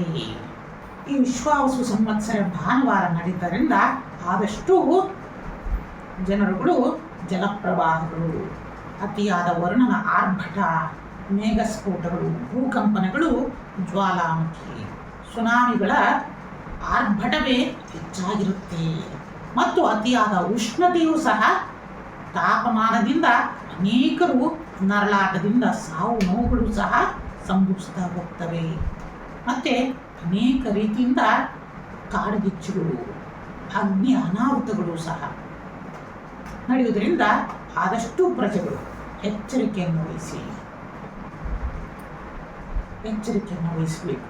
ನಂತರ ಜಾಗತಿಕ ತಾಪಮಾನದಿಂದ ಅತಿಯಾದ ಉಷ್ಣ ಗಾಳಿಯಿಂದ ನಮಗೆ ಅನೇಕ ರೋಗಗಳ ಭೀತಿ, ಅಂದರೆ ಬ್ಯಾಕ್ಟೀರಿಯಾಗಳಿಂದ ತೊಂದರೆ, ಒಬ್ಬರಿಂದ ಒಬ್ಬರಿಗೆ ಹರಡುವ ಸಾಂಕ್ರಾಮಿಕ ರೋಗಗಳು ಇವೆಲ್ಲವೂ ಕಾಡೋದ್ರಿಂದ ಆದಷ್ಟು ನೀವು ಧ್ಯಾನ, ಯೋಗ, ಪ್ರಾಣಾಯಾಮಾದಿಗಳನ್ನ ತಮ್ಮ ಜೀವನದಲ್ಲಿ ರೂಢಿಸ್ಕೋಬೇಕು. ಪ್ರತಿಯೊಬ್ಬರೂ ಸಹ, ಈಗ ಹಿರಿಯರಿರಲಿ ವೃದ್ಧರಿರಲಿ, ಪ್ರತಿಯೊಂದು 24 ಗಂಟೆನಲ್ಲಿ ಒಂದು 20 ನಿಮಿಷನಾದರೂ ನೀವು ಮೌನವನ್ನು ತಾಳಿ. ಧ್ಯಾನವನ್ನು ಮಾಡಲಿಕ್ಕಾಗಲಿಲ್ಲ ಅಂದ್ರೂ ಮೌನ ಧ್ಯಾನದ ಪ್ರಥಮ ಮೆಟ್ಟಿಲು. ಹಾಗಾಗಿ ಮೌನವನ್ನು ತಾಳ್ತಾ ಬನ್ನಿ. ಇಲ್ಲ ಅಂದರೆ ವಾರಕ್ಕೆ ಒಂದು ದಿನನಾದರೂ ಈ ವಿಶ್ವಾವಸು ಯೋಗದಲ್ಲಿ ಒಂದು ಸಂಕಲ್ಪವನ್ನು ಮಾಡಿ, ಒಂದು ದಿನಾದ್ರೂ ಮೌನವನ್ನು ಮಾಡಿ. ಒಂದು ದಿನ ಆಗಲಿಲ್ಲ ಅಂದ್ರೂ 24 ನಿಮಿಷನಾದ್ರೂ ಮಾಡ್ತಾ ಬನ್ನಿ. 24 ಗಂಟೆನಲ್ಲಿ ಮೌನವನ್ನು ತಾಳೋದ್ರಿಂದ ಪ್ರತಿಯೊಬ್ಬ ಸಾಮಾನ್ಯ ವ್ಯಕ್ತಿಯೂ ಸಹ ತಮ್ಮ ಸಂಕಲ್ಪವನ್ನ ದೃಢವನ್ನ ಮಾಡಿಕೋಬಹುದು. ಆ ಸಂಕಲ್ಪ ದೃಢ ಆದರೆ ಅವನು ಹಿಮಾಲಯದ ಎತ್ತರಕ್ಕೆ ಬೆಳೀತಾ ಹೋಗ್ತಾನೆ. ಆದ್ದರಿಂದ ಪ್ರತಿಯೊಬ್ಬ ಸಾಮಾನ್ಯ ಪ್ರಜೆಗಳೂ ಸಹ ಈ ವಿಶ್ವಾವಸು ಯೋಗದಲ್ಲಿ 24 ಗಂಟೆನಲ್ಲಿ 24 ನಿಮಿಷನಾದ್ರೂ ನಾವು ಮೌನವನ್ನ ಆಚರಿಸೋಣ. ಮೌನದಿಂದ ನಮ್ಮ ಆತ್ಮಶುದ್ಧಿ, ಮನಃಶುದ್ಧಿಯಿಂದ ವಿಶೇಷವಾದ ಫಲವನ್ನ ಪಡಿತಾ ಹೋಗ್ತೀವಿ.